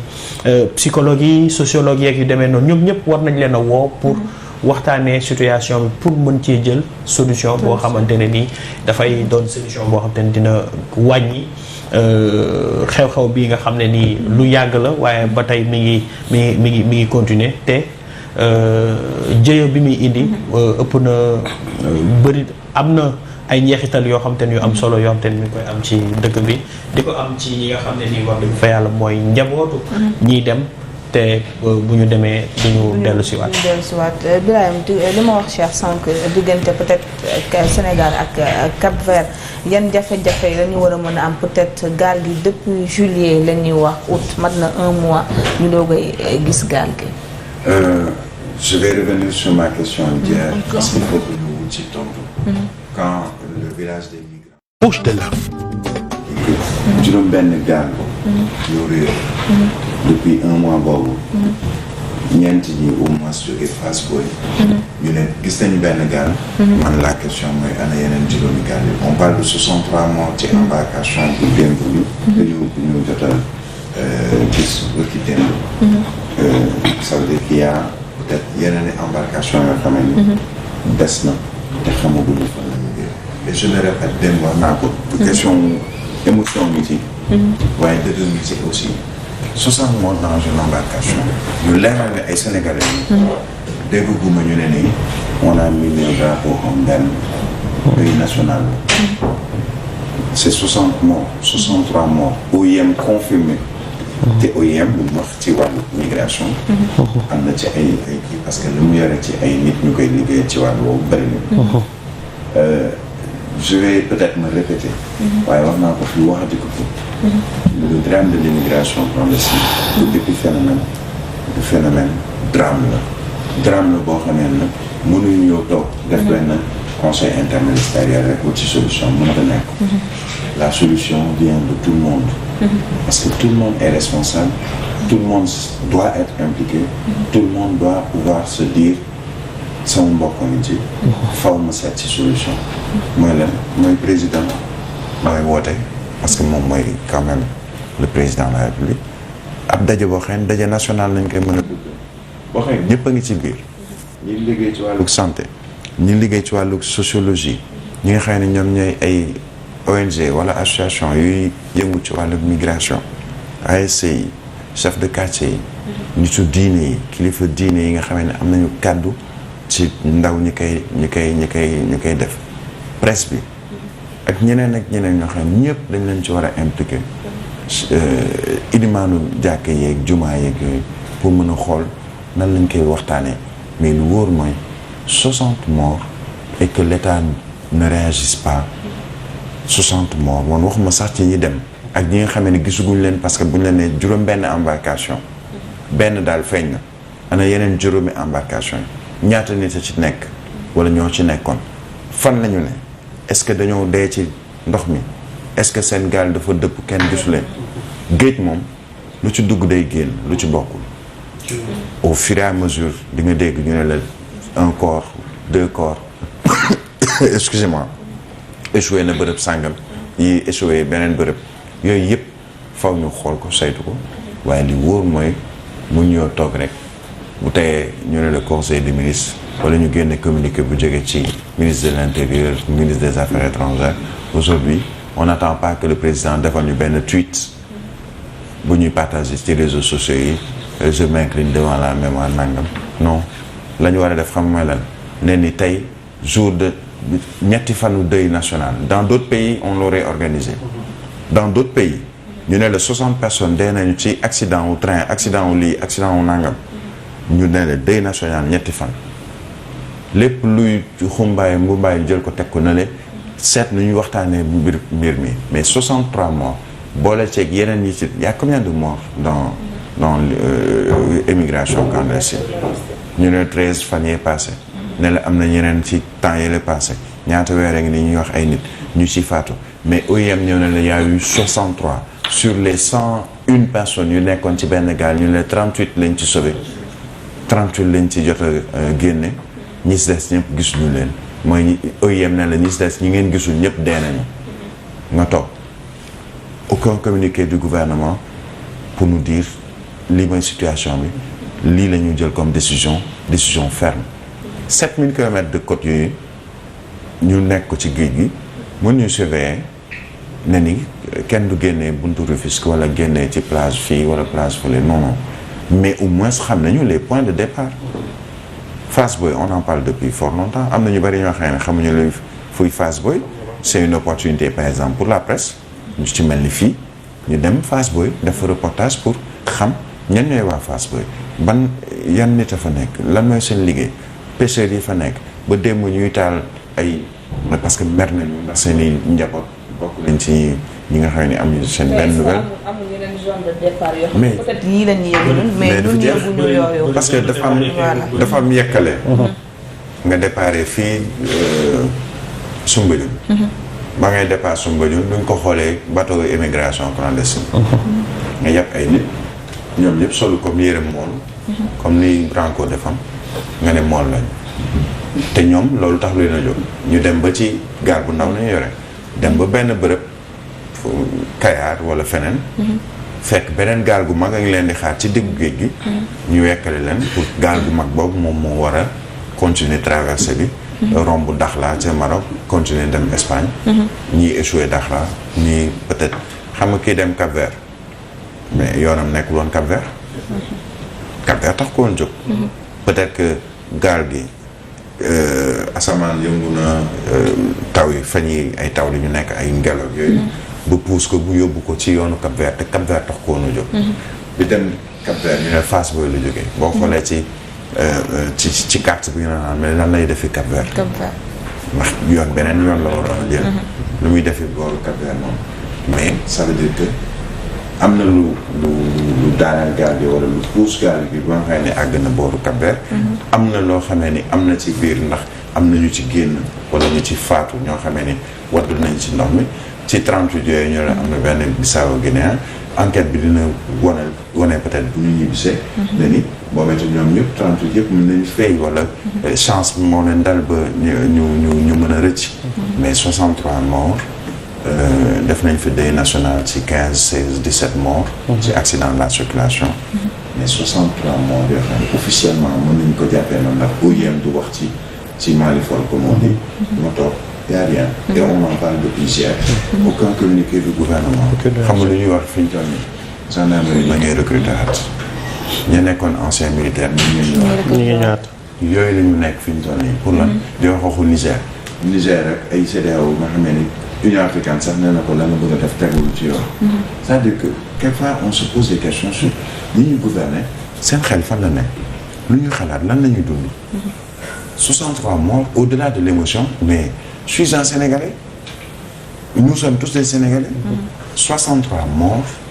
ak yeneen yi ñu fekk ci mais mënoo ko bàyyi noonu rek nga ne non aywa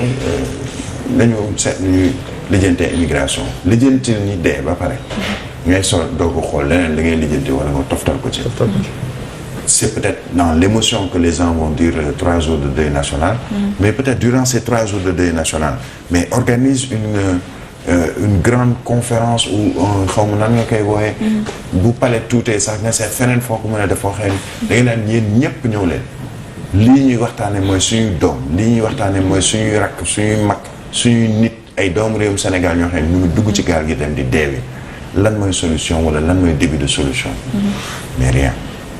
ba ci génn boobu Cheikh la ñu seetlu parfois mën nañu bañ a peut-être bu dara xewee li ñuy bëgg ci gouvernement bi mooy ñu génn ñu teel a génn communiquer wax ñu chiffre boo xam ne nañ ko mën a dégg mais à chaque fois dañuy gis ne bu ñu génnee joxe chiffre peut-être après dina jur coow ba ñun ñi nga xam ne ñooy taskatu xibaar dañuy am jafe-jafe peut-être pour def suñu liggéey. effectivement dafay jur coow à chaque fois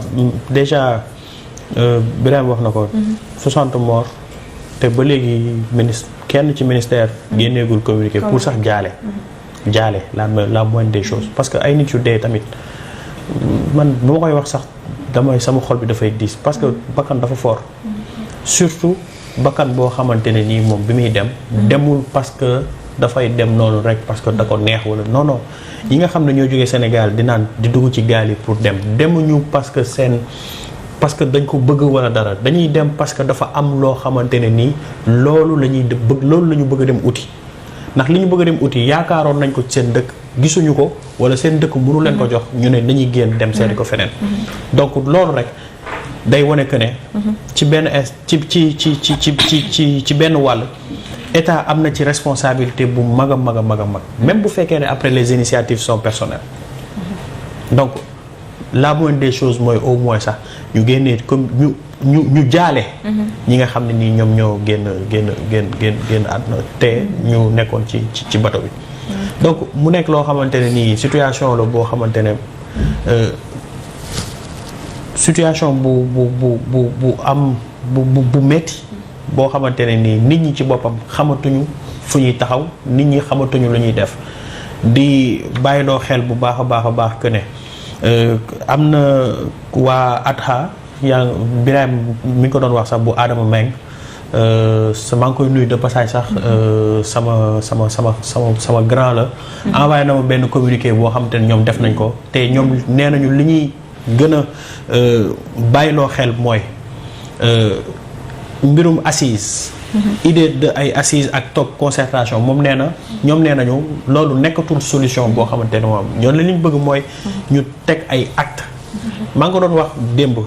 il faut que mu am ay action yoo xamante ne nii yu ñu poser pour que nit ñi mën cee jëlee dara il faut que mu am ay action même bu fekkee ay sanctions d'une part ak ay alternatives d'une autre part il faut que mu am ay actes yoo xamante ne yu significatifs yoo xamante ne nii dañ ko war a poser am na tamit ay questions yu bëri yoo xamante ne nii moom soulevé na ko par rapport ak ñi ko doon wax état bi moyens yi nga xam ne jël na ko ci wàllum xëyu ndaw ñi ci wàllum emploi des jeunes et cetera c'est des choses yoo xamante ne ba léegi nii kenn xamul fu mu toll te pourtant ñoom boo demee ci ñoom di leen laaj dinañ la jox ay chiffres nee la yëpp jox nañu lii ci xëyu ndaw permettre nañu lii ci ay jeunes ñu am emploi et cetera te loolu kenn sentiru ko pendant quand ils te disent que oui on a pu joxe ay xëyu ndaw pour 80 000 jeunes wala yu demee noonu te ba léegi jeunes yi ñi ngi dem ci géej gi 3000 la ñu recensé ci entre avril ak août ñi dee ci géej gi ñëpp ëpp nañu 3000 te pourtant fii lañ jóge fii Sénégal donc lan où est l'intérêt wala sax où est l'intérêt de ces emplois donnés à ces jeunes et à quels jeunes la ñu jox emploi yooyu parce que aussi tamit lenn am na xëy na duñ mën de bonne foi mën nañu gëm ne mën nañ leen jox le bénéfice du doute que ne joxe nañu ay emploi mais ñan lañ ko jox est-ce que jox nañ ko jeunes yi nga xam ne nii ñoom ñoo yelloo emploi yooyu wala ñoom ñoo ko mérité. Il y a un effort de communication à faire. ni ngi noonu teg ci xaalis ba ngay jël di ko dugal ci lu ñàkk fayda entre guillemets mais dugal ko ci communication boo xamee ni mais bu dee da ngay fay télévision yëpp fay rajo yëpp fay journaux yëpp wane ni Cheikh Diop amuloon liggéey il y a 1 an ci fii la jaar tey liggéeyam mel na ko may nangam ak nangam peut-être di nga gis benn jeune boo xam ne da koy xool ne ni est-ce que lu ma def ak moom ci lu wër mu leer ma ne kii am na xëy mais def na fi xëyu ndaw yi nañu waxtaan jokkoo gone yi nañu saafonteeg parental yi maanaam lu nekk nga indi ko fi concept bu ne ñoo loolu laa ñoo waaw jokkoo ndaw ñi saafonteeg parental yi lu ne wax nañ ko jubóog xale yi jigéen ñi ak yeneen ak yeneen quel est le résultat ça fait rire mais c'est vrai combien de stratégies lañ fi teg et ça date pas de Macky Sall oui pour man Birahim foofu laay ñëw pour man le mal est profond comme ni ñu koy waxee puisque ñëpp xam nañ ni mbëkk bi nekkul loo xamante ni c'est quelque chose de nouveau loo xam ne leer la ne ni lii ala kulli xaal situation dëkk bi bu évolué wul ci côté koom-koom ci côté xëyu ndaw ñi dina surgir à tout moment pour man état tout le temps ni ñu koy waxee état dafa war a anticiper mënoon nañ jël bien avant ay devant xam ne kat bu ñu demee ba benn situation jeunes yi gisatuñu lu ñu xam dinañ jëlaat gaal bi dinañ def mbëkk bi te ci loolu conséquences yi dafa bari tey jii Birahim wax na ko plus d'une 60aine de morts ci diggante démb ak tey est-ce que xam nañ nombre bi des ci géej gi ñi nga xamante ni yegg nañ lan lañ fay daj suivi bi est-ce que am na suivi pour man war na def benn taxaw seetlu Cheikh maa ngi lay dégg tout à l'heure nga naan am na kii boobu ñu naan assise pour man jaru ko si man pour man état li mu war a def assise sax dafa bari ci côté éducation bi état war na cee def ay assises côté santé bi état da cee war a def ay assises ci côté immigration bi tamit dafa nekk loo xamante ni ay ndaw la yu ñu perdre te ndaw yooyu ñoom ñooy doon magu ëllëg te bu ñu perdre tey ji ndaw yooyu après population bi day dem ba day vieillissante donc lan lañ war a def pour remédier ci situation bi pour man taxaw seetlu bu ñu war a def la ba pare mastawu famille yi def ci ay taxaw seetlu xool yan jéego lañ ci war a def pour que à l'avenir même bu fekkente ni éradiquer wuñ ko à 100% mu xaw a wàññeeku bu baax. gis nga mastawu famille xam nga lan lay doon. Le président envoie un tweet. qui sera partagé partout. Ministre des Affaires étrangères génne communiqué. Ministre de l'Intérieur. jàpp nañu temps. Les passeurs gis nga tant qu'il y aura des candidats à l'immigration il y aura des passeurs. C'est sûr. Tant qu'il y aura des gens qui veulent prendre la mer il y aura des embarcations yuy tabax pour loolu yuy defal pour loolu. Tant qu'il y aura des candidats à l'immigration am na ay méthodes yu ñu indi dem maa ngi lire benn je pense dans un journal où on parle de yoonu Nicaragua bi léegi. xam nga maa ngi fi wax démb. am koo xamee ni en direct daanaka la ma jox presque tous les détails comment aller au Nicaragua ñaata ngay fay ñaata passage ngay def pour yoo xamee ni dina la yóbbu Nicaragua fa ngay wax na ma sax ba ci compagnie aérienne bi nga xamee ni moom ngay jënd billet d'avion mu dugal la yekkale la fii jóbbu la fële yóbbuwaat la fële ba nga àgg Nicaragua jël benn période boo xam ne ca ngay duggee biir États-Unis ay ndaw ñoo xamee ni ñu ngay laaj naan naka la ñuy def ba àgg foofu ça veut dire que seen xel xalaatul ni liggéey bii ma yore nii peut-être tane na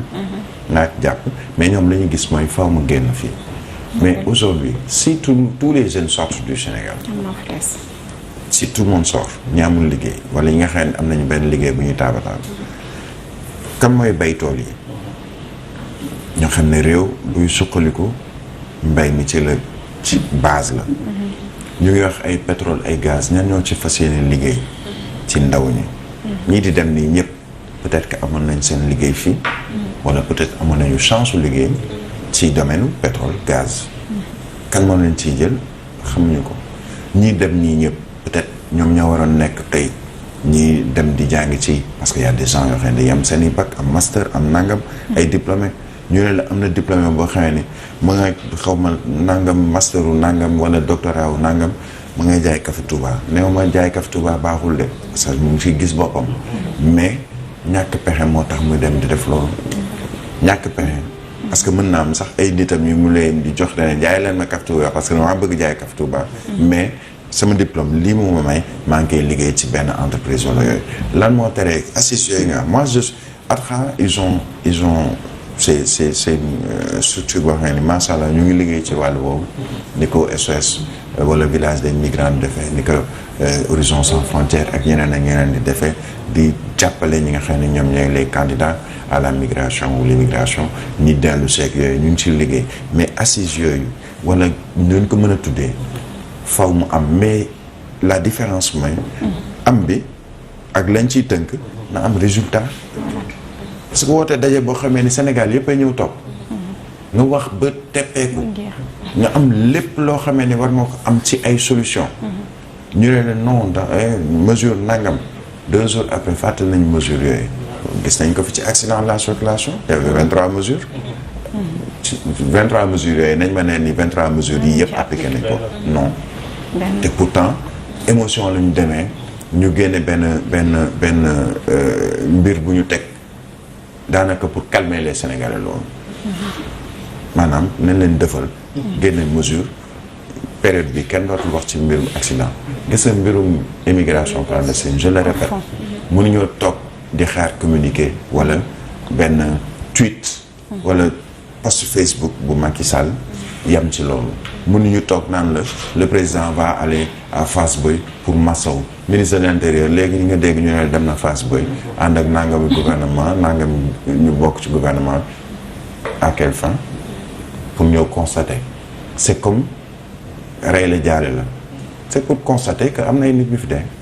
am na ñu bokkoon yow kër gi nga bokkoon kii bokkoon kër gi waaye kii suñu jarbaat la kii suñu rakk la dem na gisatuñu ko woowuñu xamuñu ci lu mu ne peut-être bokk na ci ñi faatu ñu ne la yeneen i bateau dem nañu gisuñu leen xamuñu fu ñu ne ça veut dire que y a plus de 60 morts ñu toog deuil national day am benn nit dina faatu doon kilifa ñëpp xam ko ñu ne les drapeaux en berne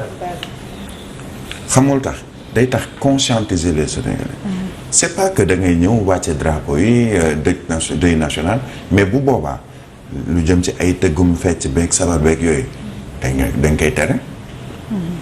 ña demul tëggi fecceeg yu mel noonu peut-être dina am conséquence ñoom financièrement peut-être benn Youssou Ndour ba tëggul du peut-être dina am lu mu indi ji gàllankoor ci moom wala benn Wally Seck bu tëggul mais di nga toog sa kër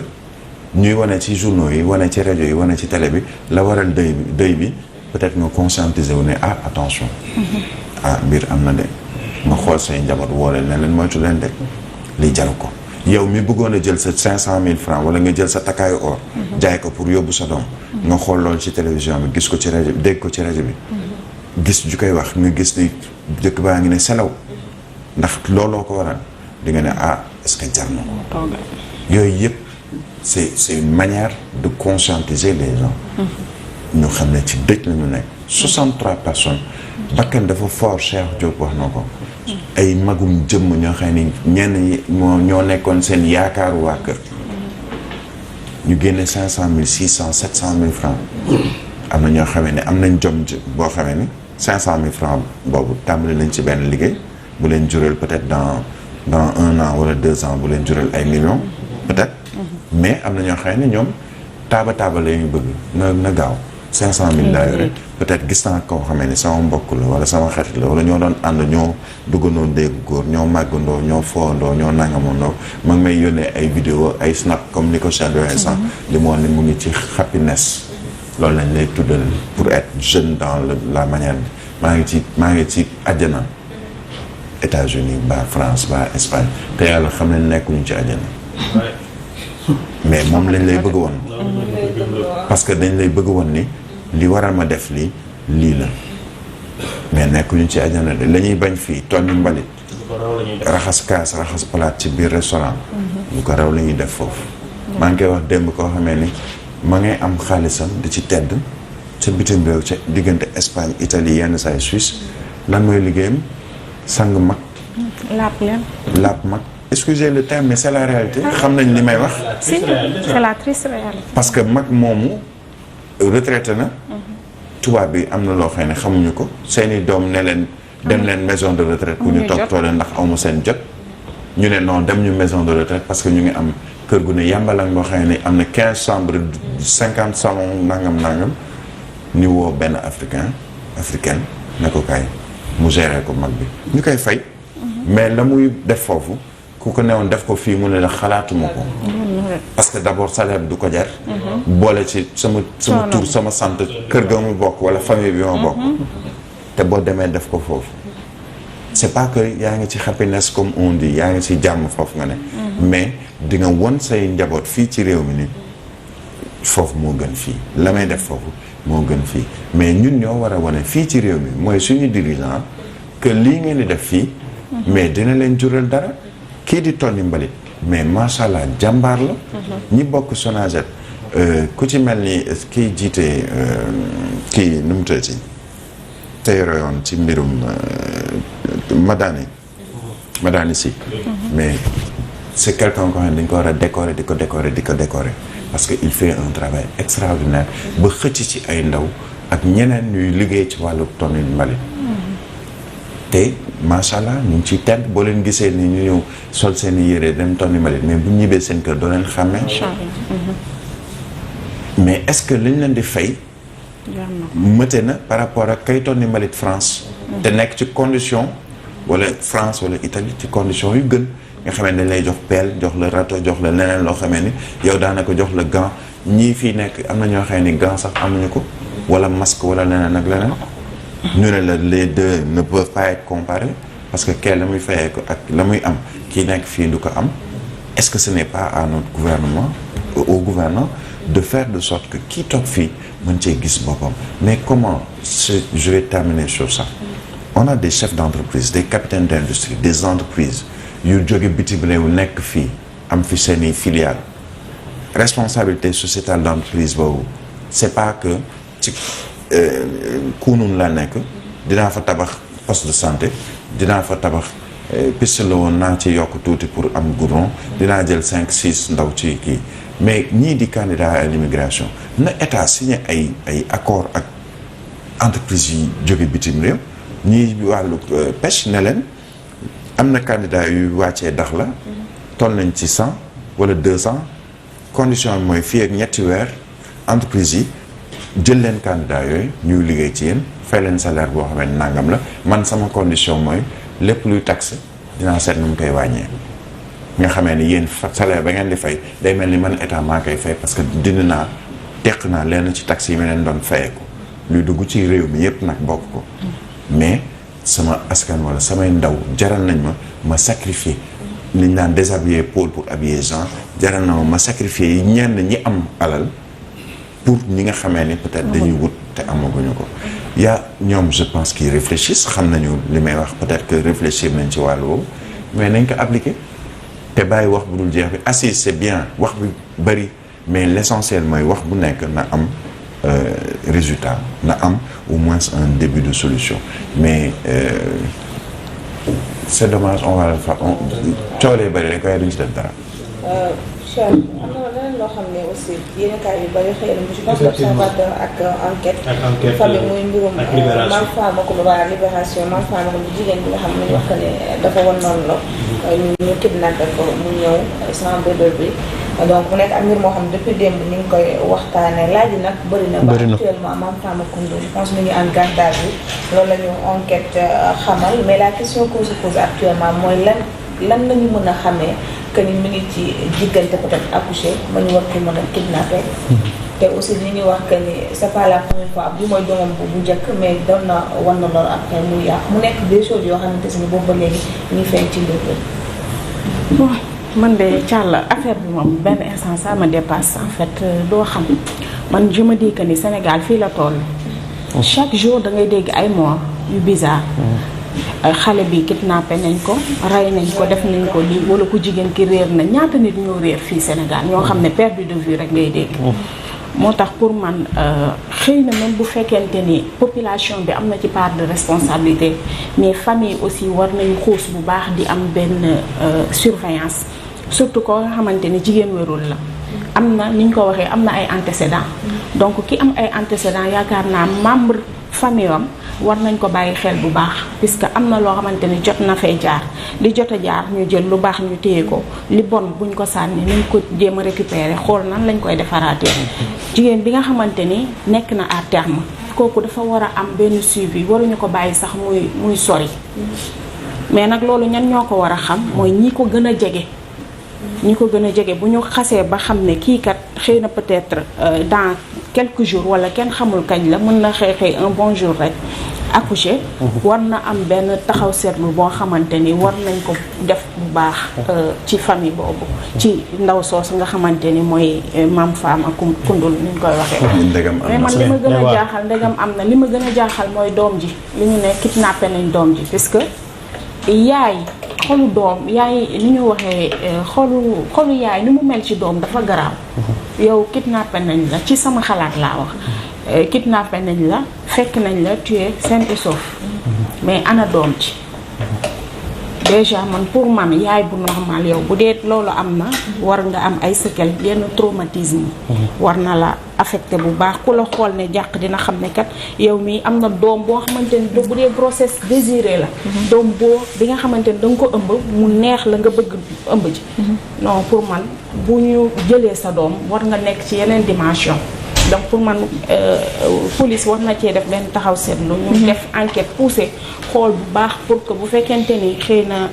ndaw si la wala ay samba booy la lu ci mënti am ñu situer responsabilité bu dee ci côté am la ñu daan ko bu dee ci ñeneen la aussi ñu kii ko et puis famille di gën a vigilant man pour man loolu la ñu je pense que duñ ci sori parce que actuellement moom Mame Fama Coumba mu ngi en garde à vue pour nécessité peut-être enquête bi xam naa du ñàkk ni rek léegi dinañu leeral mbir mi avec la complicité de la régie ñu jàll ci santé ak Fabrice.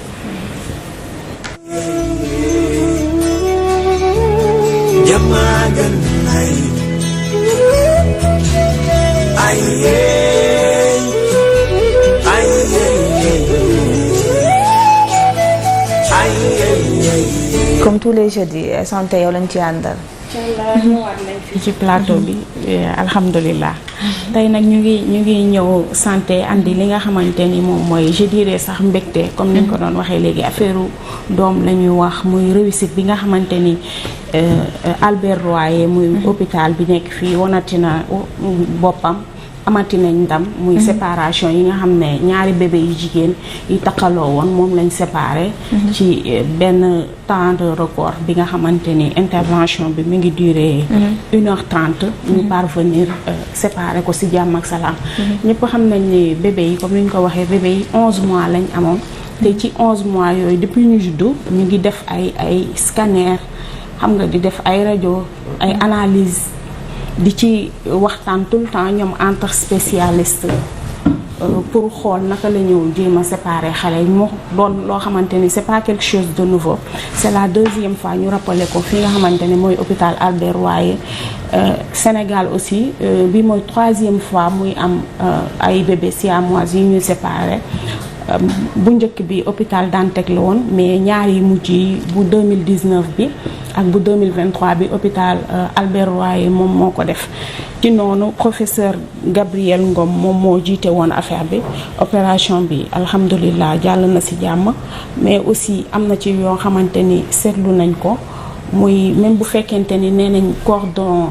nombril bi moom moo leen lié woon ci nombril boobu lié woon lañ ci biir à l'interne amoon na membrane yoo xamante ni moom moo taqaloo woon te ñëpp xam nañ ne dafa nekkoon opération boo xam ne bu délicat la dafa laaj concertation bu bari aussi ak benn plateau technique bu relevé ci noonu xam naa après dinañ ñëw ci plateau technique bi puisque ils ont eu pas mal de problèmes en quelque sorte ci loolu sax lañ gën a bëgg a def suñu plaidoyer pour waxaat nguur gi ñu gën a dimbali personnel de santé yi puisque nekk na loo xamante ni c'est une question de vie ou de mort affaire santé nekkul loo xamante ni lu ñu café la puisque man mënumaa concevoir personnellement ñuy def ay opération di àbb yenn matériels yi puisque pour man Sénégal war na dépasser loolu te ñoom problème boobu rek lañ amoon ci opération yi côté anesthésie am na jumtukaay yoo xamante ni dañu amoon problème bi donc ils étaient obligés ñu dem def recours àbb ko feneen après concertation bu yàgg ci loolu laa bëggoon a accentuer sama plaidoyer. C'est dommage encore comme ni ma koy wax le mal est profond état war na xoolaat lu mel ni li nga xamante ni mooy Albert Royer mu nekk centre de référence boo xamante ni c'est en matière chirurgie pédiatrie boo xam ne moom mooy référence bu mag bi nekk au Sénégal nekkul loo xamante ni lu ñu war a fowee la donc état nañu dimbali ndaw ñi même bu fekkente ni ñi nga xamante ni ñoom ñi nekk ci kaw ñi ci bari booy xool bu ñu accoucher duñu accoucher sax Sénégal ñun ñi nga xamante ni ñooy néew di doole ñun ñooy accoucher fii donc ñun ñooy am tiitaange ñun ñooy am yenn problème yi ci problème yi nga xamante ni par exemple nit ñi ñu ngi koy jànkoonteel ci yenn centre de santé wala ci yenn hôpitaux yi moo tax man sama focus ci loolu rek laa koy def état mu gën a relever plateau technique yi jumtukaay yi nga xamante ni gars yi soxla nañ ko mu tegal leen ko puisque expertise bi mi ngi fi. waaw ça pour les âmes sensibles comme on dit mais nag c'est bien de montrer ça xam nga lu tax ñoom cala yi dañ seetaan film bu ne te du leen def dara ay film horreur rek lu ne mais il faut tirer vraiment chapeau à cette équipe médicale parce que quand même c'est une dizaine de chirurgiens yoo xamee ni moom la Gabriel Ngom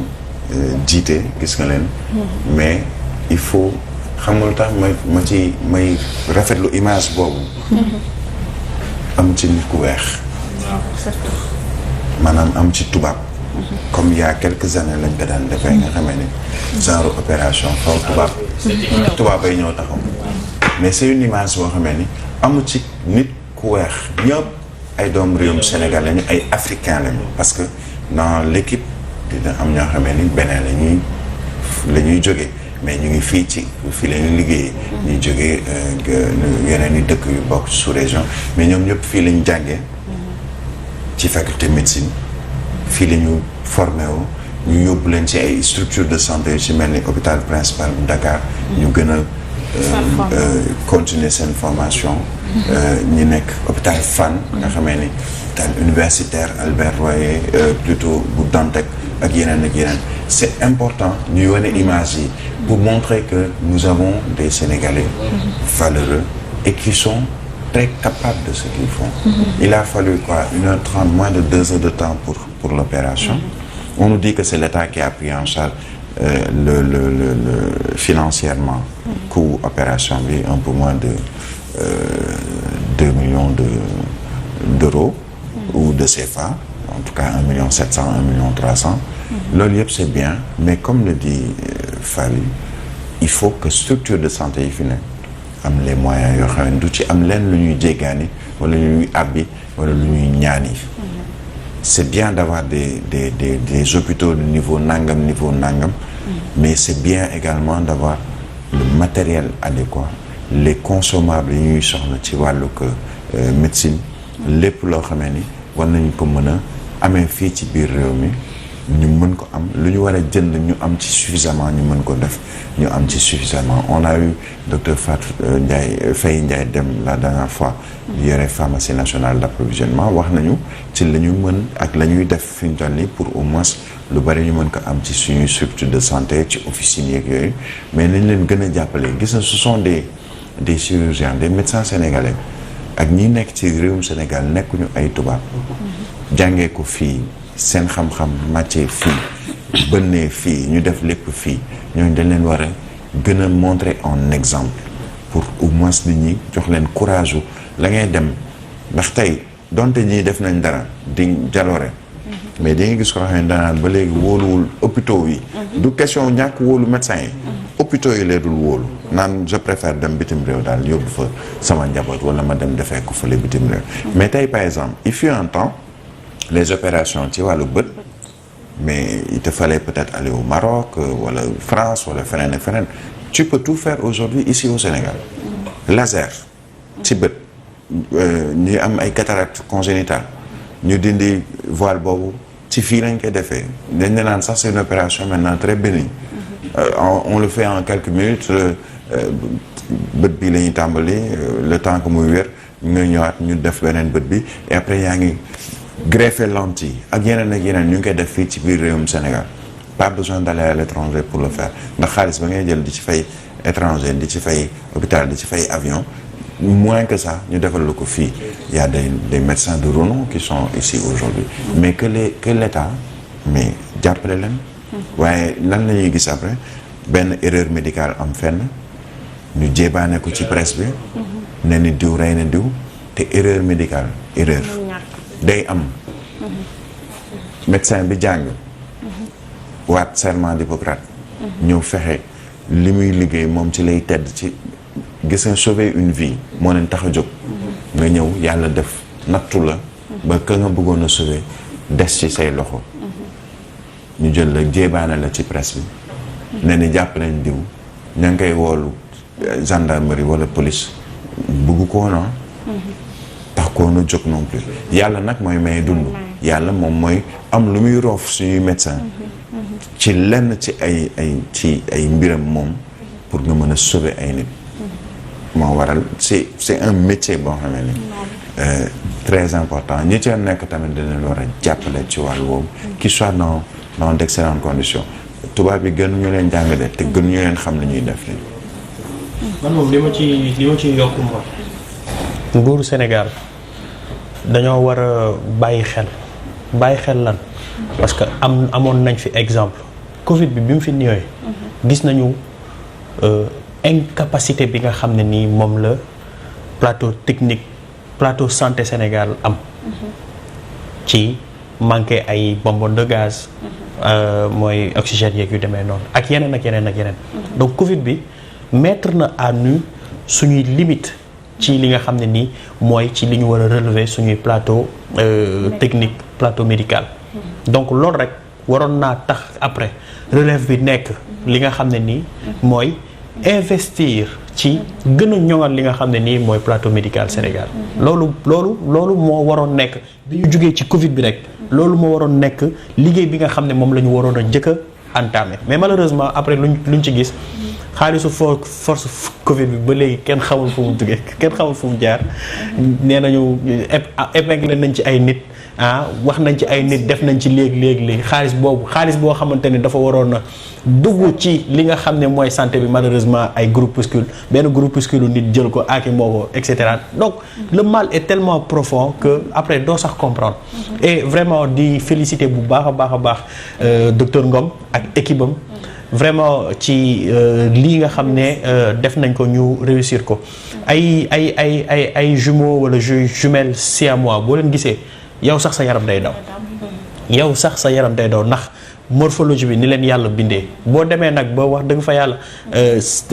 def opération boo xamante ne nii ñoom ñaar da nga leen di tàqale ba pare ñu nekk ci jàmm ak salaam vraiment loolu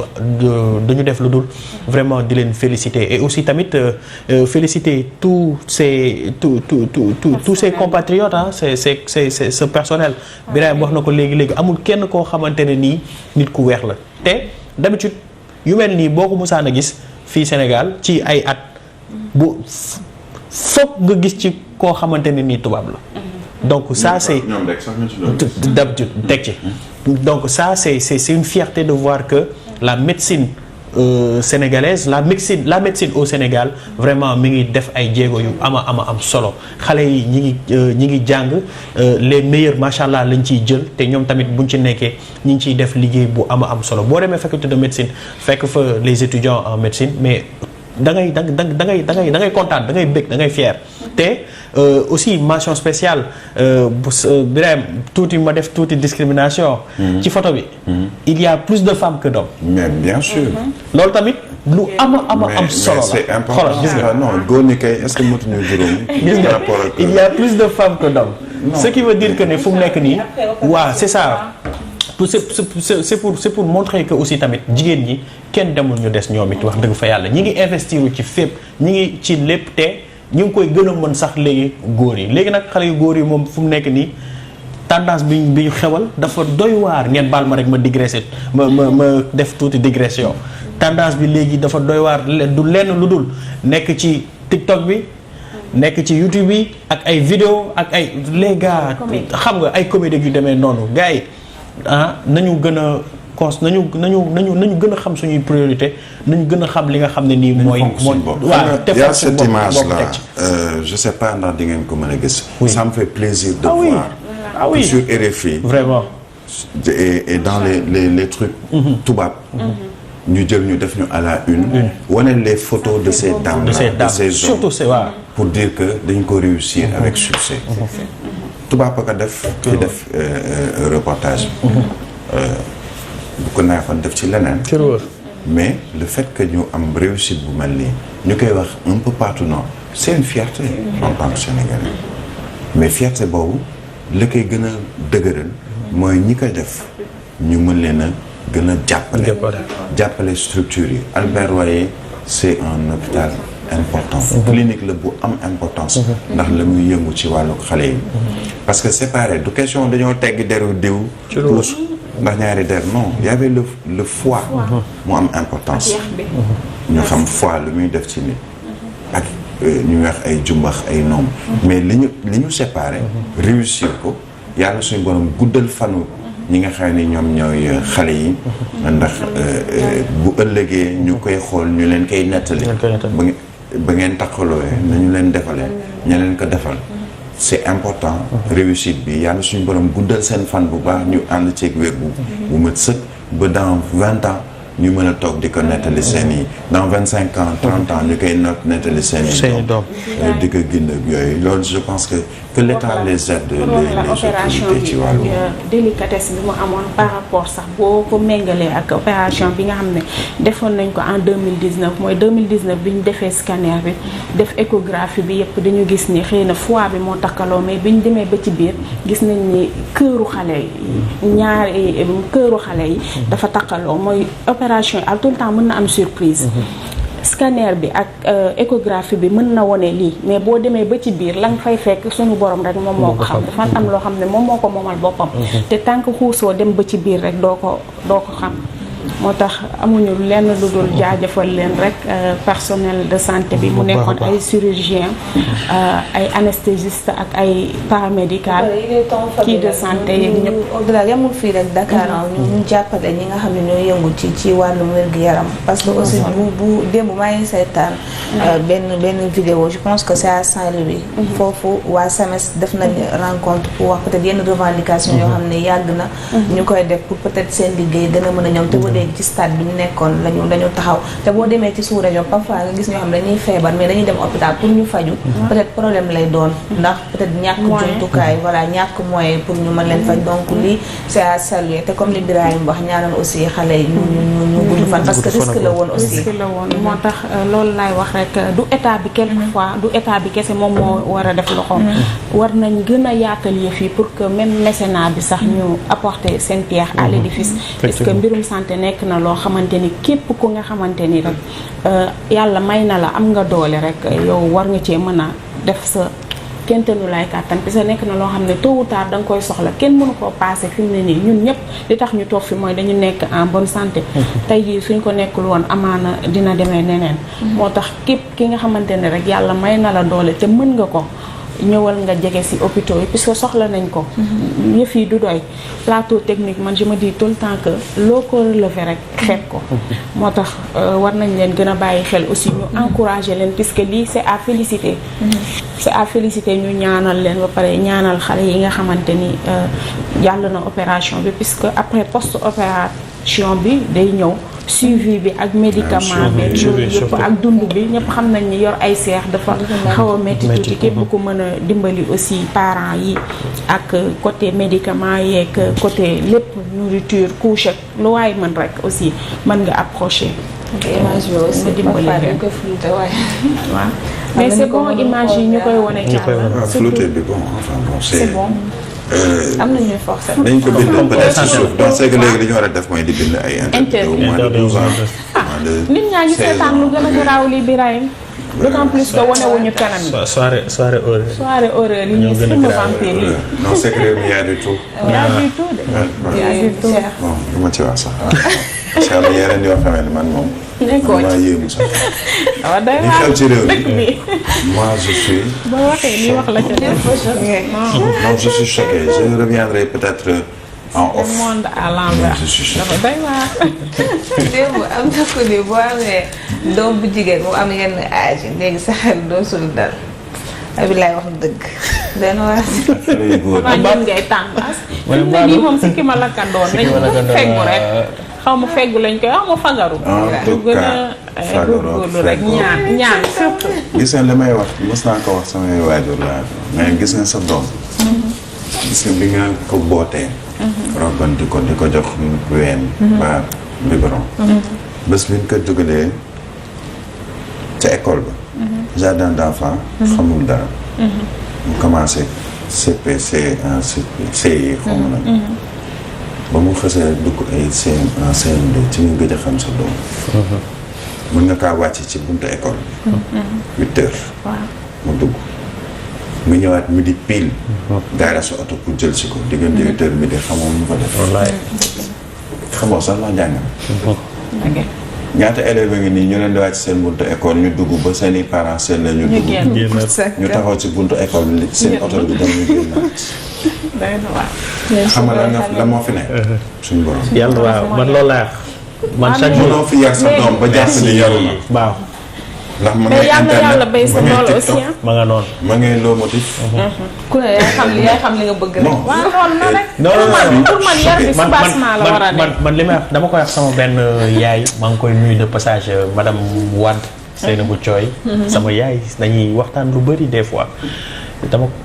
maa ngi koy naan que ne gis nga jamono gi ñu toll li jar a ñaan mooy yàlla na yàlla sàmm.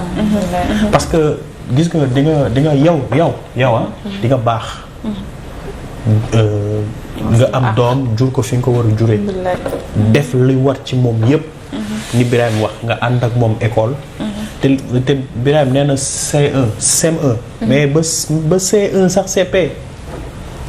dem yóbbu sa doom bu duggee école boo demee c'est fini xamatoo ci li mu nekk. xamoo ci ban influence lay jaar wala ci lu muy gis toppandoo ko et cetera et cetera. moo tax yàlla rek mooy sàmm. waaye ka kay jàngal mun ngaa doy waar. non xam nga damay wax ay day génn mais ka kay jàngal da nga xam nan la koy jàngale. teg ci. comme nan non sans pour autant jeter l'anathème ou le pop sur le corps enseignant. Ils sont super machallah. mais. foo dem fu ne am na ñaari kii. te yàlla boo ci dal ñaata nga fi dégg ñu naan bërëb sangam enseignant grossesse indésirée. ñaata yoon. ñaan rek ak ñaan daal yal na yàlla sàmm. yal na yàlla sàmm njaboot yëpp. waaw yal na borom bi sàmm njaboot yëpp. sans exception. benn xel billaay jarul sax wax man moom du ma ci wax. jaru ko man damaa choqué damay choqué bi mi ngi tax may am kumpa bi raay am na lu ma rëcc de kon off nañ tàggatoo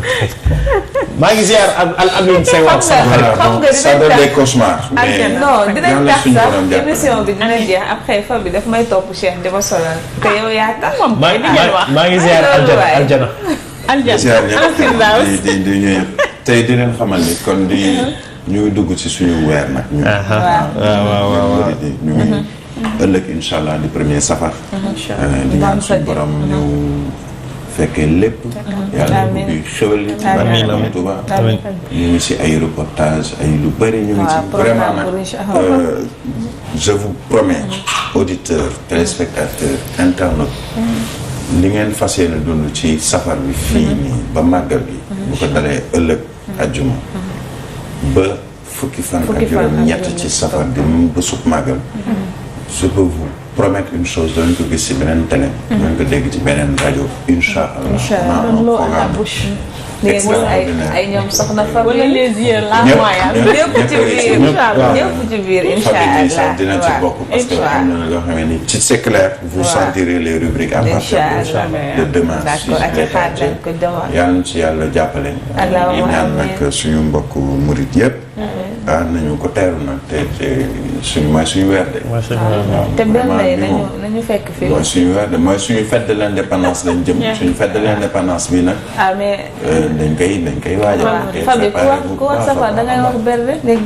berne yi suba incha allah berne yi kay moom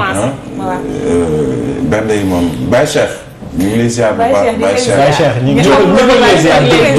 jërëjëf Diop Birahim ngi fi Cheikh Diop a ngi fi Thiala ngi fi ak Baye Cheikh ñu ngi lay ziar Baye Cheikh Diop ñu ngi lay ziar sama turando bu fàtte sama numéro woo nga ma ci waaw kay mi ngi noonu donc léegi sa numéro bi raay mën na la ko jox suba sant amul nag dinañ ñëw toogal sa kër rek di seet wax ma jàmm yaa ngi ma ciy non suba lépp lay am suba mais murit moo yéwén boo xamee ni mais attends c'est pas murit mais weer wi weeru jullit yëpp la pas seulement jullit yi mais safar demal Tiwaawan dañuy safar de parce que am na lu ñu seq ak borom Touba ak njabootu borom Touba benn famille la de toute façon demal ci yeneen këru diine yëpp safar bi dañuy safar comme dañuy safar macha allah boo demee Touba ni nga fa gis njaboot yëpp représenté ci kër Serigne Touba ak lu beyti Rasoul ñuy sant Kunta ñu sant Aydara dañ leen fa jox place bu mag sax ñu mën fa nekk Tivaouane moom n'en parlons pas délégation yu ëpp importance lañ koy yóbbu Tivaouane xewle Touba dem Touba xewle Tivaouane dem Kaolack Medina Baye n'en parlons pas Léona nga dem Ndiassane maa ngi koy wax sànq sama mbokk kunta yi di ñu am importance yi ci kër Serigne Touba ak vice versa xam nga yii Sénégal nañ sant yàlla.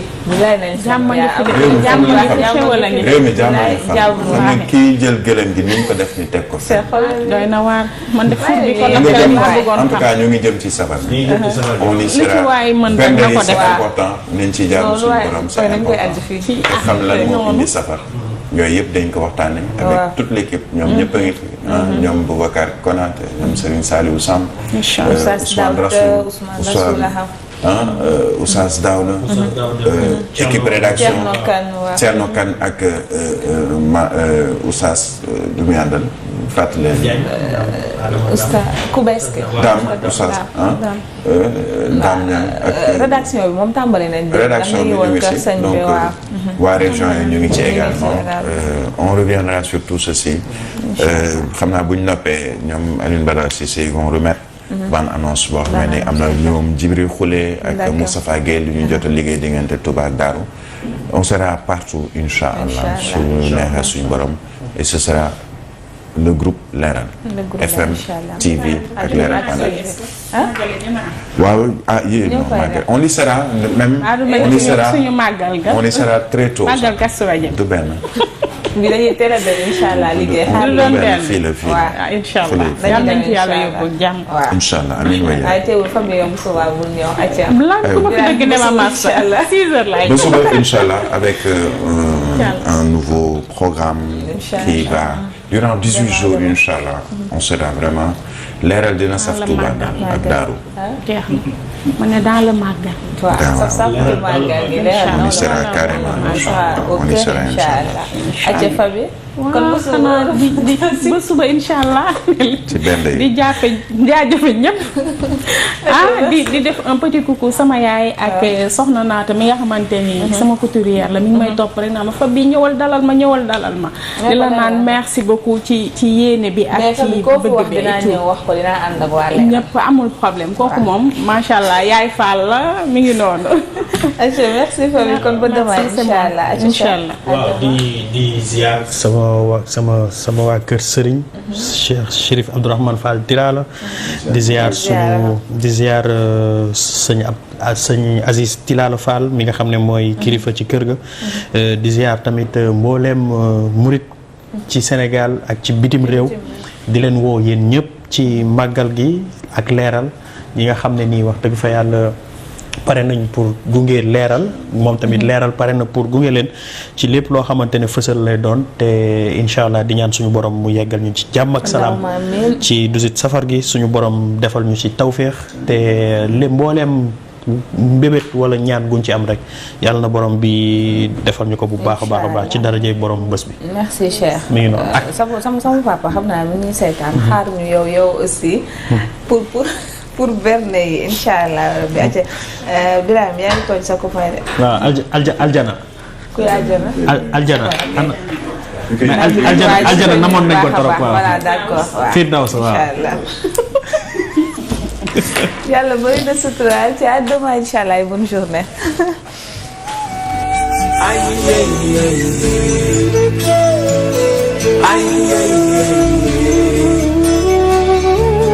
Jamagan ay ay